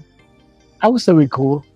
I mean, there's some things going on where we had the, lawsuit where they took my percentage away from Golden Boy because I fought Pacquiao. That was with Richard Schaefer when he was involved, when he was the top guy. Oscar was more the pawn, maybe still kind of the pawn, but, I have a good relationship with his father, Oscar's father, his family, his brothers, all this stuff, everybody. Even Oscar too, I'll sit talk with him too as well. But Oscar's kind of to himself, and Oscar's Oscar. He does what he does. He dances to his own beat. So I don't know. Yeah, I had no idea about that lawsuit, man. Because I know him and Canelo, they fell out, and I know he sued Ryan Garcia, which is crazy, man. But is Oscar a cool dude? It seems like his character is Floyd, man. So Oscar, he's cool, but you don't have nobody representing him, telling him like that. No, this is wrong. That's wrong, or whatever. It's almost like he's going off of a whim or whatever. Like maybe if he's high one day, then he's doing some high stuff. But if he's, I remember one time I'm like, listen, man, he was out somewhere and Oscar was doing some crazy shit. I'm like, man, go get him. He shouldn't be doing that. With that man. And like, oh, but they don't want to do nothing. And like they sitting around, I don't know, like yes man or whatever. I'm like, no, that ain't cool. And he shouldn't be doing that because that's how he got caught up with that fish nets and all that other stuff. You know what I'm saying? Because they ain't telling him, like, yo, man, you can't do that. Stop it. He just going off of, he's Oscar land. I don't know. So that's why it's it. My man said he in Oscar land. Man, go get him. He shouldn't be doing that. Yeah. Go get him. He shouldn't be doing that shit. Caught up in the fishnets and shit. Hey, go get your man. All right, let's play some more then. Let's play some more. I don't know, man. The fishnets, the heels, the wigs. It seems like he's hiding something, man. No. He definitely. I grew up with Oscar. I've been knowing him since he was 6, 7 years old. I know he ain't that way. I don't know, like I say, he's been Oscar, he's just doing some crazy stuff. Oscar's been with all kind of different type of women, and he loves women. I know that. I've seen him around with women. I've been around him a lot. He likes women. He just doing Oscar not gay. No, he ain't gay. He just doing some weird shit. What are you doing? He go, oh man, you know, this is having fun, man, you know, whatever he's talking about. I'm like, yo, so people can see and they think it's certain things, some of that, you know what I'm saying? I've never seen, like I said, I've been knowing him since he was little, with the whole family. I've never seen him with a guy or tricking out with him, trying to be in a slide step. None of that. No gay guy in the back. This is like this is some cocaine drug type of shit he's doing. You know what I'm saying? And he just, yeah. But he ain't gay though. I know that. Go ahead. I hope you're right, man. Dude was a great fighter, man. He be doing some weird stuff, man. So I don't know, man. I always thought he was gay because of the pictures of him in fishnet, you know. No, I've never. Listen, I was on the Olympic team with him. We used to travel all over the place, around the world, all of us, and we all go out and hang out with girls, and we all go out and like, you know what I'm saying. But not okay. So it was Oscar and Raul Marquez that would be, you know, doing their thing, and then then we had like me, Chris Bird, and all the other Gerard Millett's and all the other ones, St. Louis and New York, and then we all did that. And then we all hang out, go to the club. So I mean, we all hung out, and they definitely like the team that we were. Okay, so the amateur boxing team was basically all the people in the ghetto, L.A., Detroit, New York, whatever, Alabama. I don't know. They're all, you know what I'm saying. So we all hood people going out. Oscar, East L.A., that was supposed to be hood too. Hold on, my bad. Hood too. You know what I'm saying? East LA. So if anything was going down like that, believe me, the whole team would be like, yo, what? They would have been looking a certain way, and then you would have known. This would have already came out a long time ago from our amateur team, all the people on our team, that he was, kind of something's wrong. No. Oscar would bring back to the camp. They could be black, white, blue, green, Chinese, whatever. He used to bring all kind of girls back to the camp in Colorado Springs all the time, because he always had the money from Shelly Finkel or whoever. He had the most money out of everybody. He always had money. They was giving him money like for just because. You know what I'm saying? So he'll be locked up and everybody be gambling in the room. It'd be 3, 4, 5 o'clock in the morning. They rolling dice. People trying to sleep, they rolling dice. 5, 7, whatever, So he was That's rolling dice. That ain't talking about smashing no ass though. He ain't say nothing about. I heard. He didn't say he heard some smashing in the other room. He brought girls there for y'all. It sounded like I'm joking, but no, he didn't say nothing about him smashing. But he just, he was a real dude. It's just that he just be doing some weird. He did weird stuff, weird crazy. He's just weird. I don't know. He must like it. The weird stuff. I don't know. Doing the crazy, and then the whole stuff they say about him having some. They put something, man. Like that's that drug stuff, man. Oh my god. Kids, stay away from drugs. Stay away from drugs, man. Especially the hard ones, man. Whatever that drugs that you have that make you do that stuff. I don't want that. Do not give me none.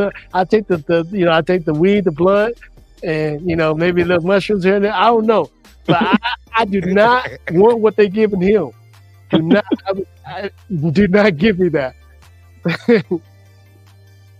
Yo, shout out to Shane Mosley. Damn. That shit was funny. Man, go get him. We not supposed to be doing that. Shane Mosley, what y'all think of Shane Mosley and his comments about Oscar being gay or not? Bruh, that shit is crazy. I love to hear dudes at CTE talk about other dudes at CTE. That shit is awesome.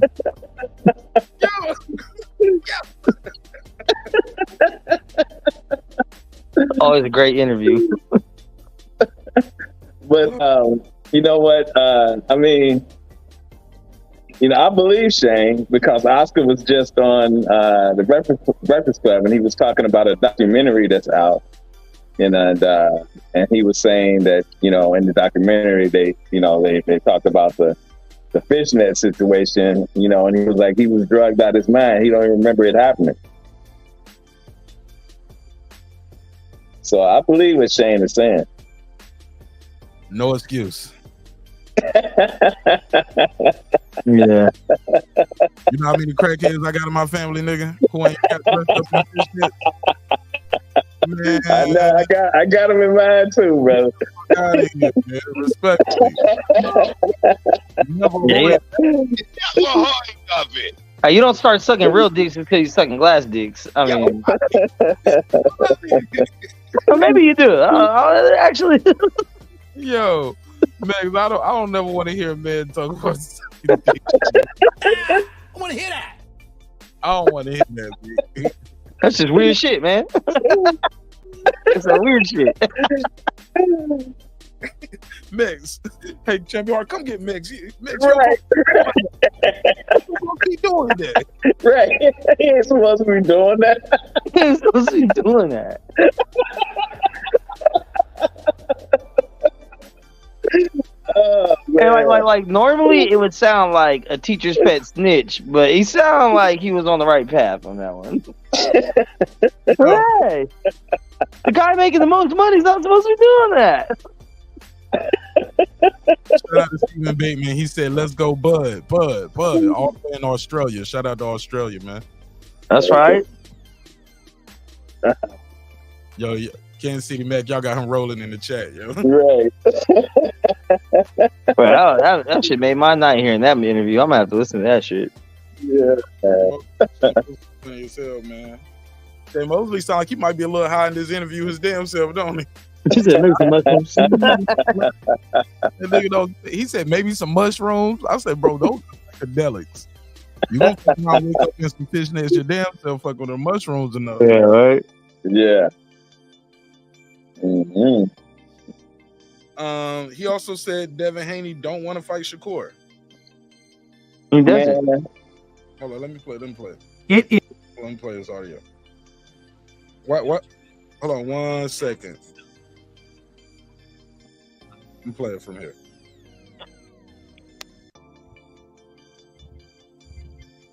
How you feel about the situation between Devin Haney and Shakur Stevenson? Like them going back and forth, Haney offering him 25%, Shakur, he turned it down. How you feel about that situation? Yeah, that means that he don't want to fight. You know, from 20%. Come on, man. Stop that. Stop it. You know what type of fighter he is. That means Haney don't want to fight. That's what you do when you don't want to fight somebody. Oh yeah, I'll give you, I was like, but see, I was going to fight anyway. I didn't even care. They were scared to be with that. But I'm saying, like you say, if you say, 45, 65 or 60 or somebody that was 65, no, it's 30. That nigga math is all the way wrong. Did y'all hear that? All the way wrong. That nigga math is crazy. What the hell he talking about?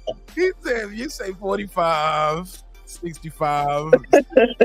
He said, when I fought, it was 130%. Yeah, he tripping. Add some money to it. Hold on, let's hear it. But I'm saying, like, you say, if you say, 45, 65 or 60 or somebody that was 65, no, it's 35, 65 or, bring it up a little, like somewhere in the vicinity, almost half, because you know what type of quality fighter he is. You know he's a great fighter. You know he's good. Let's be fair, man. There's all that they put this business up in front of the actual fight. No, they need to fight. And they did the sanctioned bodies and all that need to make them fight. If they do fight, who you think gonna win? I actually don't know. I mean, my mind says Shakur will probably win, but then I see the great work they did with Loma, or that he fight with Loma, and overcome a lot of different obstacles in that fight. It could be hard for Shakur. Sugar Shakur, right? Sugar Shakur Stevenson, as they call it. It'd be hard for him, for the long range, the height, how big he is, stuff like that. And then what makes me think even more is when Shakur say spar with Crawford, and he had lots of problems with Crawford. even though Crawford wasn't punching him hard or whatever, but you know what he had problems with? He had problems with the long arms and the height of Crawford. So he couldn't counter punch like he wanted to. For Crawford. Crawford probably would have hit him hard, but it's different. It's a different, you know, he's longer and stuff. It's harder. So that could be a problem for Shakur that we don't know. We haven't seen. Just like when I fought Vernon Forrest, I had a problem with him with his long arms, his height. But anybody else, there's no problem. So that could be a problem. We don't know. That's true. And we also don't know if you know what the hell you talking about, because he was the same one that was telling everybody Spence and Crawford fought before. And they both had to dispel that rumor. So. CTE, man, CTE. I was gonna say, I think he developing CTE, bro, because he sound punch drunk as the fuck. For sure. Hey, but I think the thing that people don't realize about that 25% is if Shakur wasn't mandatory and it gets thrown in the purse bid, he's gonna get less than that for me to challenge. True.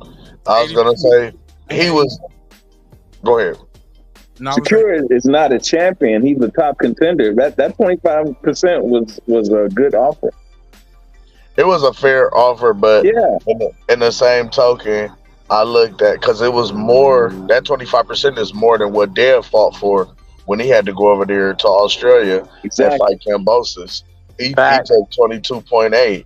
You know what I mean? So 25. No, Bill Hank did an interview. He said we didn't get no percentage. We got a flat fee of 2.8 million. Right. We didn't get 25%. Right. Really? And once again, it's negotiations. You counter and say, you know what? Give me 35. All right, well, 35. Then you go back and forth. You'll be like, nah, fuck that. I ain't fighting then. Like, what? And then that's where I think we got the drunk math sound, because he was like, you know, let's say you got 25, 36, 35, 65, 45, 65, 35. You sound like Shane Mosley.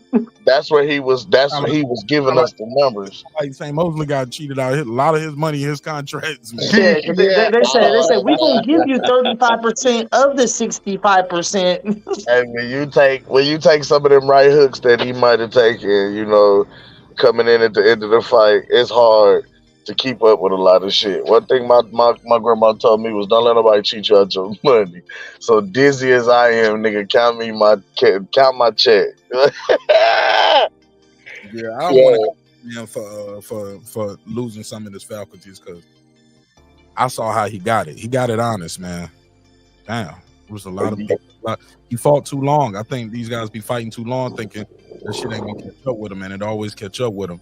But he took a lot of punishment too throughout the course of his career. He took some shots. Yeah, man. But definitely stayed in there too long. Too long. When did Shane Mosley retire? Shane Mosley retired what, 2016. 16. Last fight was David Avanesian. Yeah. David Avanesian retired him. And I ain't gonna lie, he should have been gone long before that. Yeah, I agree. Yeah. I remember when he came back to fight Ricardo Mayorga. Because I think after Floyd, he should have quit. You know what happened? That little Asian chick that he was married to, man, she took a lot of his money. Yeah. Listen, I'd have went ahead and got up out of there. I'd have took that Real Husbands of Hollywood money he got with Kevin Hart for them cameo shows, man. He had 2 more big paydays. He fought Pacquiao. That was a big payday. Took a lot of he took punishment. He fought Canelo Alvarez. He took more punishment. All I'm hearing is doctor fees, Mark. All I'm hearing is punishment. All I'm hearing is neurological scans, MRIs, CAT scans. That's all I'm hearing. It's fucked up. Yo, come on, man. Cause listen to the demonstration, bro. It wasn't no fifths of Duce being open on that panel, and they was just talking, and that man sounded drunk. He sounded inebriated, and he could be drunk right then, though. You know, he's retired. He could, like he said, he like to smoke a little weed, a little blunt, might have some mushrooms. Well, marijuana actually, you know, the calming effects of the indica and the marijuana helps him to slow down a little bit, because it looks like his mind is moving faster than his mouth. Very possible. Very possible. And it's, you know what I mean, one of them things where he got to slow down and catch up because it ain't firing off right, bro. Shit, that's it for me, man. Y'all got anything else, man? Anything else to talk about tonight? Anything that happened that I missed? What's y'all take on Shakur leaking the recording? Oh, what was you about to say?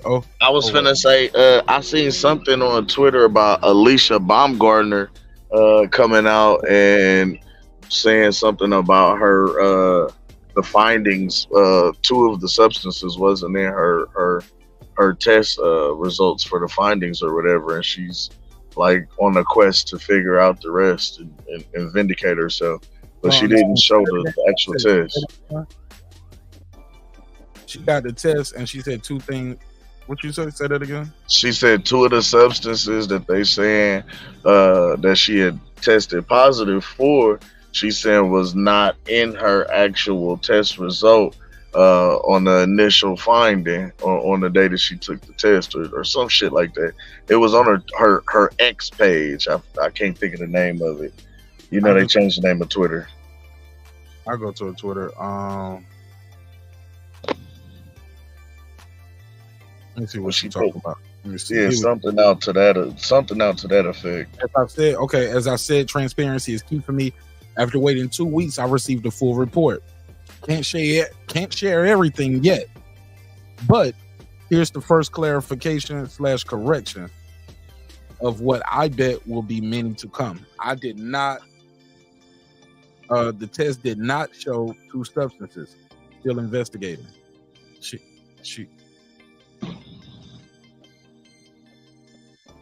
So now I'm wondering, was it other fighters? Was it another fighter's sample that got switched out? Like, was it multiple fighter samples? I ain't buying this shit, bro. I'm sorry. Like, hold up, bro. Look how she even posted this. I'm just being fair. I get it. No test results. Hold up. Look, she didn't put no results. First of all, she said transparency is key for me. What about the rest of us? Right. She also said after waiting 2 weeks, I received the full report. Where's the report? Right. I can't share everything yet. Shorty, you didn't share nothing. Right. And she said, but here's the first clarification / correction of what I bet will be many to come. She don't post nothing. She just says the test did not show 2 substances. Okay, did it show 1 substance? Right. And which did it show? Like, did it show levels of something and not the other? Like, what? It's very vague, but it's like you're saying that you're going to be vindicated and you're going to clarify and correct. Like, so what are you correcting? So you saying you had the shit in your system, but it was cycled out by the time you went to go piss? Like, but look, I put it on the screen so everybody can see it.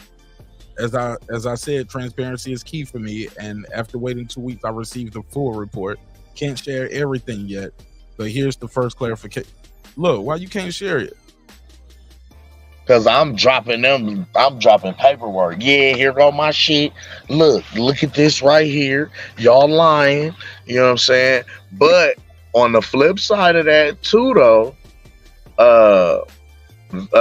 Victor Conti on his Twitter and his X account has been pressing Eddie Hearn like good starch jeans. He's been pressing the fuck out of Eddie, and he did reveal in his 3 knockdown interview with Steve Kim and Mario Lopez that Matchroom and Eddie Hearn and then PBC were 2 of the biggest enablers when it came to this whole performance enhancing thing, because what we found out is that the promoters can basically request which fighters they want drug tested on a bout. So for example, like let's say Crawford versus Spence is the main event, and let's say this was a PBC event, right? So Al Heyman can request that only Bud and Errol receive the VADA testing, and nobody else on the card has to be tested. So that means you can have a whole fucking undercard and preliminary full of motherfuckers that's juiced to the gills, but only your main event fighters were the ones who went through the whole VADA testing.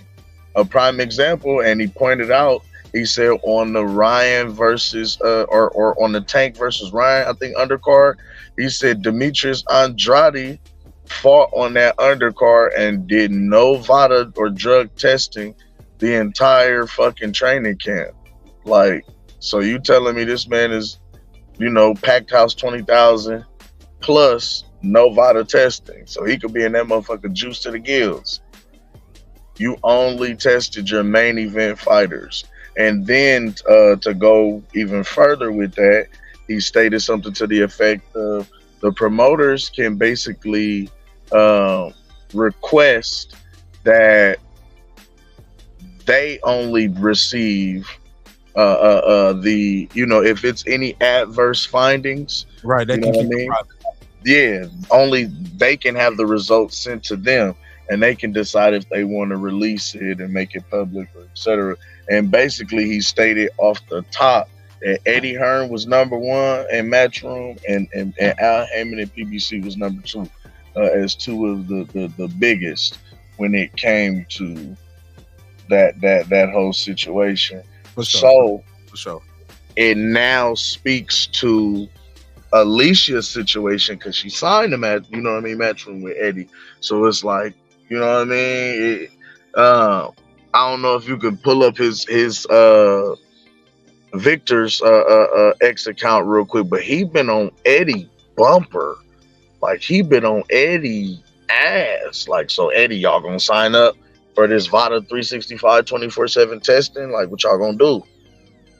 You know what I mean? And now with all of this kind of coming to light, it just kind of, you know what I mean, brings to light the question, like, what's going on with Alicia and Eddie? You know what I mean? Like, what's going on over there in Matchroom?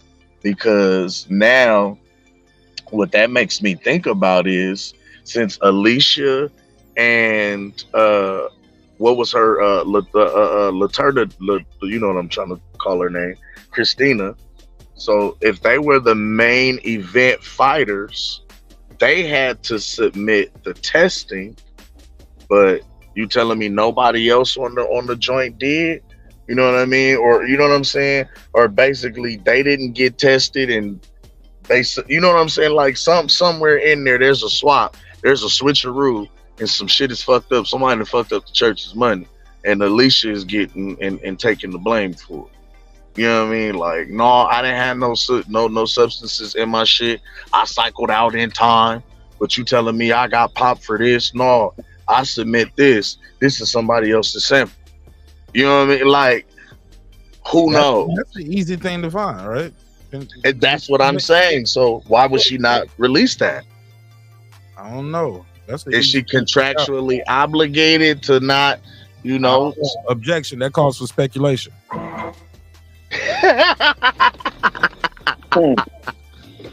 You feel me? A lot of speculation in your conversation right now, sir. I gotta put a case on Eddie, man. We gotta put listen, the very man that they calling the steroid man, the drug cheat, the man who said it out his own self mouth. He's trying to clean up the sport of boxing. Out his own self mouth. Out his own self mouth. Yes, Lord. But he stated this, that Eddie Hearn has been a culprit. He's the biggest culprit when it comes to this whole scandal and ordeal. All right, go ahead, Champion Heart. What you think? So it sounds like what Cam is saying is what was the young lady that had did an interview, and she was saying that what was it, Jessica? I think Rachel was talking about it, that she's not surprised that. So I'm sorry, Jessica McCaskill. Yeah, Jessica McCaskill. Yeah, that she's not surprised that there is something something going on, you know, when it comes to those tests if you don't re-sign. You know, so hopefully we'll see Bumgarner be vindicated. That's all I'm saying. And it's ironic, you know, that the sister, my brothers, has to take the fall because she is the undisputed champion. You see, she is signed to the other man. You see what I'm saying? And she does not have the complexion for the connection to receive protection. Man. Put a case on it, Mark. Put a case on it. This, you know, like, bro, that's saying a lot. So what she need to get that? So she needs to get a copy of her sample and have the DNA test around to see if that's her urine. Like, you know what I mean? We need to pay for a full DNA panel or something, I guess, because other than that, this ain't looking too promising, man. I'm just saying.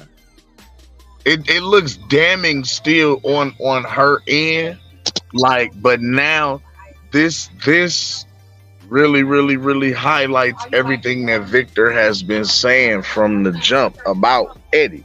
You know what I mean?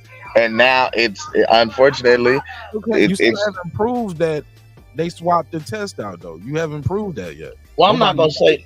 I can't say that. Nobody's proved that. Yeah, she would have to. She would have to then.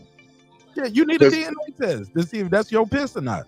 Other than that, that's your piss. Like, what we talking about? Like, but the way she making it out to seem like it's like, you know what I mean? I'm just saying, and this is all I'm saying. It's a bit of a reach, right?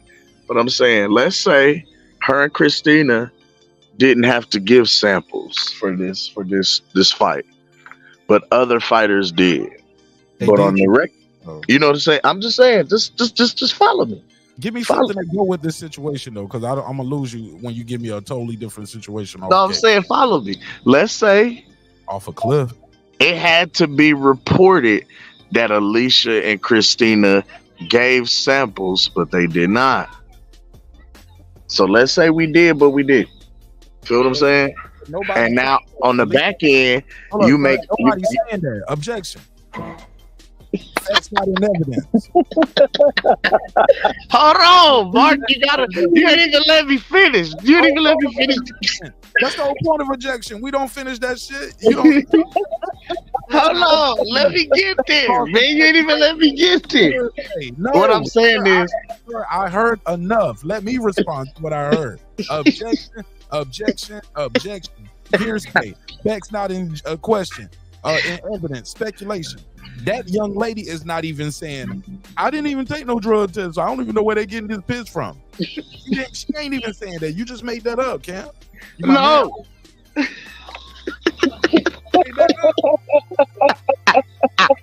that shit is not gonna fly in the court of national. Oh, I tried, Alicia. Alicia, if you listen, I tried, baby. I tried to vindicate you. I tried. Man, congratulations, man. I feel you, but this nigga up here trying to smash. Risk it all. Risk my whole boxing integrity. Man,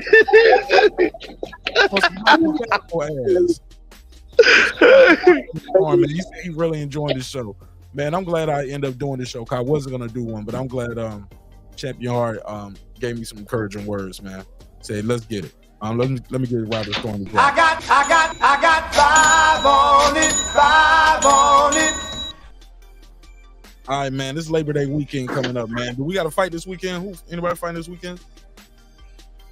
I don't know.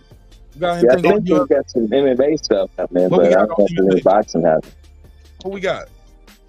I don't remember the MMA card, but I think it's an MMA card. All right, we'll talk about it. We'll talk about it. All right, and we're definitely gonna look into more into this Conti and Eddie Hearn video that you just told me about on Twitter. Somebody over there changing transmissions or something. What's going on? My bad, bro. Nah, I'm at work. Nigga over there pulling alternators out and shit. I'm out of work, man. I'm out here go puffing and bag stuffing.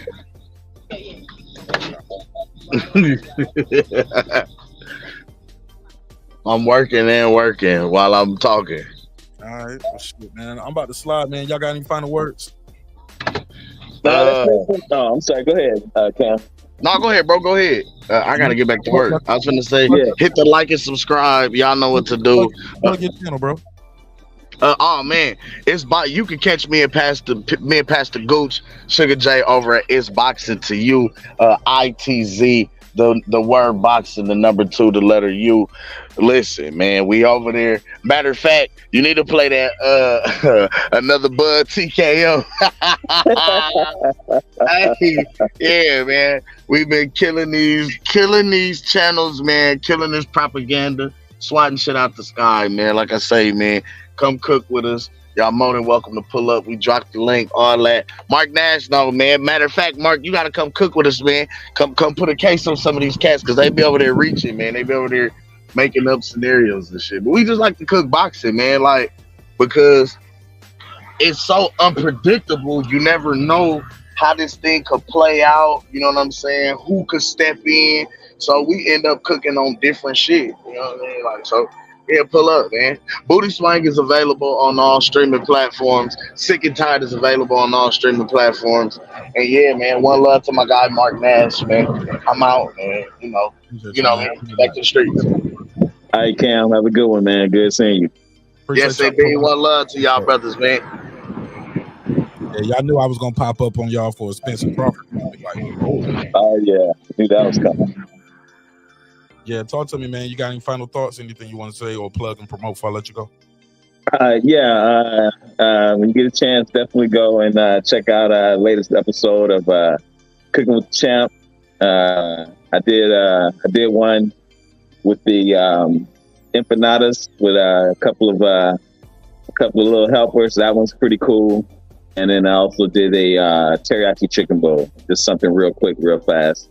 So definitely check out the 2 latest episodes, Cooking with the Champ, and got a couple other ones coming real soon. And yeah, that's about it for me tonight, man. It was a good show, brother. Real good show. Man, I appreciate you guys being the best part of the show. Most definitely, man. Most definitely. I'm glad baby girl doing okay, man. So that's cool. Yeah, man. It's all good. All right, my brother. Salute to you, man. Part of life. Them nasty ass kids at that daycare, man. That's what. Yeah, man. That's what that is. You know, you're gonna have to. Keep that vitamin C up on her, man. Yeah, that's what it is. We're gonna have that. Yeah, man. It's part of it. All right, man. All right, my brother. Peace. All right, man. It's been another great episode of Breaking Beats, where we break down business, entertainment, art, technology, sports, rematches. 25% allegedly. I was listening to Red's show earlier. Red was like, ain't no way in hell this nigga was getting 8 million, and that's 25%. That joint was funny. Red said, ain't gonna happen. I got to check the playback on the one you did after that, but I agree. I don't think the 25% was 8 million. That's just me, but I don't care. It's not my business. Like I was telling Brim Reaper earlier today, I don't care about the undercard, or trying to construct the undercard for them. But it is what it is. All right, man. Thank you for your time. Thank you for your energy. Let's do this neighbors only roll call, because without the neighbors, it won't be the show at this level. A vertebrae or a portion? Spinal. Shout out to everybody support the show in a major way. Michael James 616, welcome home. What up, gangsta? Johnny Goodman, what's up, man? What up? Stone Tangerine, stay mean. What up? Big Hove, I thought I told you. What up? Kansas City Mac, where you at? What up? I am _Cam Edwards. Appreciate you pulling up on the panel, bro. What up, gangsta? DJ, he don't play. What up? Megazar got a dope album out called Diamonds Amongst Men. Y'all check him out. What up? Ace Retro, let's go. What up? Cam out in Cali. What up? Lay Low. What up? Titus the Titan. What up? Mr. Pads, my lad. What up? Adam Kelly, all the way in Australia. Mama, we made it. What up, gangsta? Ill Status Boxing. What up? Patricia Shelton. What That up? guy clips 330 early. What up? The Boxing Scholar. What up? God Body View. What up? Scants Rants. What up? Seen and Unseen Boxing. What up? Deuce Times. What up? Stephen Bateman all the way in Australia. We made it down under again. What up, gangsta? Shout out to Sydney and Melbourne, Australia. Appreciate you guys for supporting the show in a major way. I Know Boxing, Ricardo Johnson, Wanda Villa, the Rilla, aka Poxy Magic, AJ He Don't Play, Electro Jed, stay getting his bread, TY He Stay Fly, Miguel Ramos, shout out to On the Mic with Terrence Bailey Sr., the XO Factory, Dub Right Side, Mr. Golden Stay Holding, aka the Back End King. What up, gangsta? My brother Raheem the Dream Soto out in Philly. LD, aka Like That. Girl behind the mic, that's my girl Memory. What up, gangsta? John Nori came to tell his story. Major Key Boxing. Lady Shan Dundam season, my UK girl all the way in London town. What up, gangsta? Cooking with the champ, aka Champion Heart. On the floor with Shelton Moore, SLG, Sam F, Pound for Pound Sports Entertainment, Kendall, D-Lo 404 Boxing, Karma Serene with the Serene Saturdays. What up, gangsta? Nick Rich and this bitch. Shout out to Nikki in Central Florida. Aaron Parker, the Big Talker. Taylor Bell with TapTap. UnlockSim.com. Unlock your next device today. What up, gangsta? Transcendent Sports Channel, my Filipino brother from another, all the way in Canada. Shout out to Canada. Fistiana Fights. She just might. What up, gangsta? Jacob Sims, that's him. Haplo, let's go. MFB, aka DJ Mike from Boston. That's my guy, Mike from Boston. Y'all check him out. He be up there screwing and chopping and doing records live on air. Miss Queen Sunkissed. Beyond the Ring with Nonito and Rachel Donaire. That's 9-time champion Nonito on his way to the Hall of Fame. We're going to support him every step of the way. True Media Today, USA Boxing. That's my guy, Coach Malachi Williams. What up, Coach? What up, gangsta? Puro. What up? Food Revolution, aka Foodie with the Beauty. KP from KC5. Matt Wade. Beyond Above Media. Pittsburgh T, aka Mark. That's not true. What up, gangsta? SF City Slicker. It's Mex.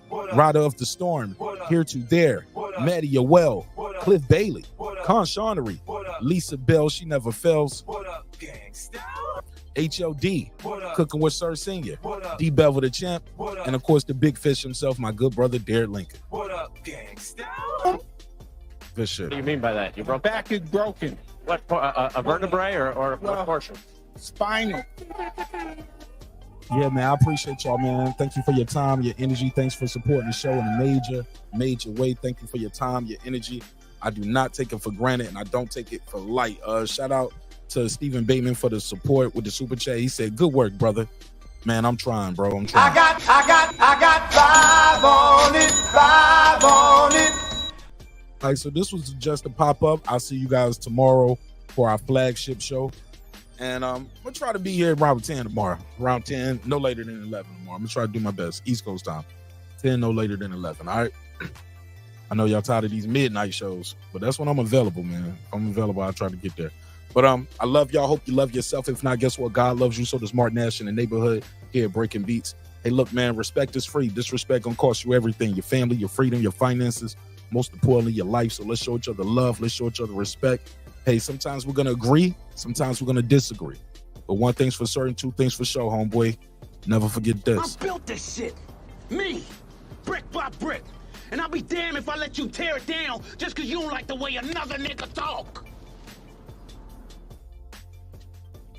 And I mean that shit. Drive, motherfucker. This that squad sound.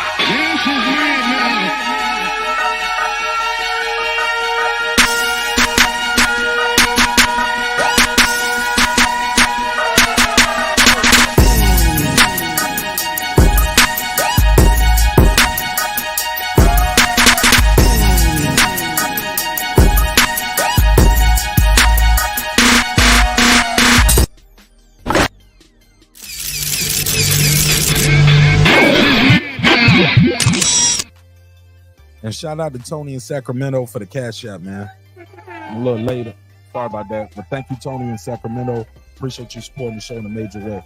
If you want to support the show, you can go to martinash.com, martinash.com, copy your t-shirt, a hoodie, coffee mug, bandana, do-rag, or something like that. Some socks, flip-flops, get a sticker or something, all right? I'll see you in the next one. Peace.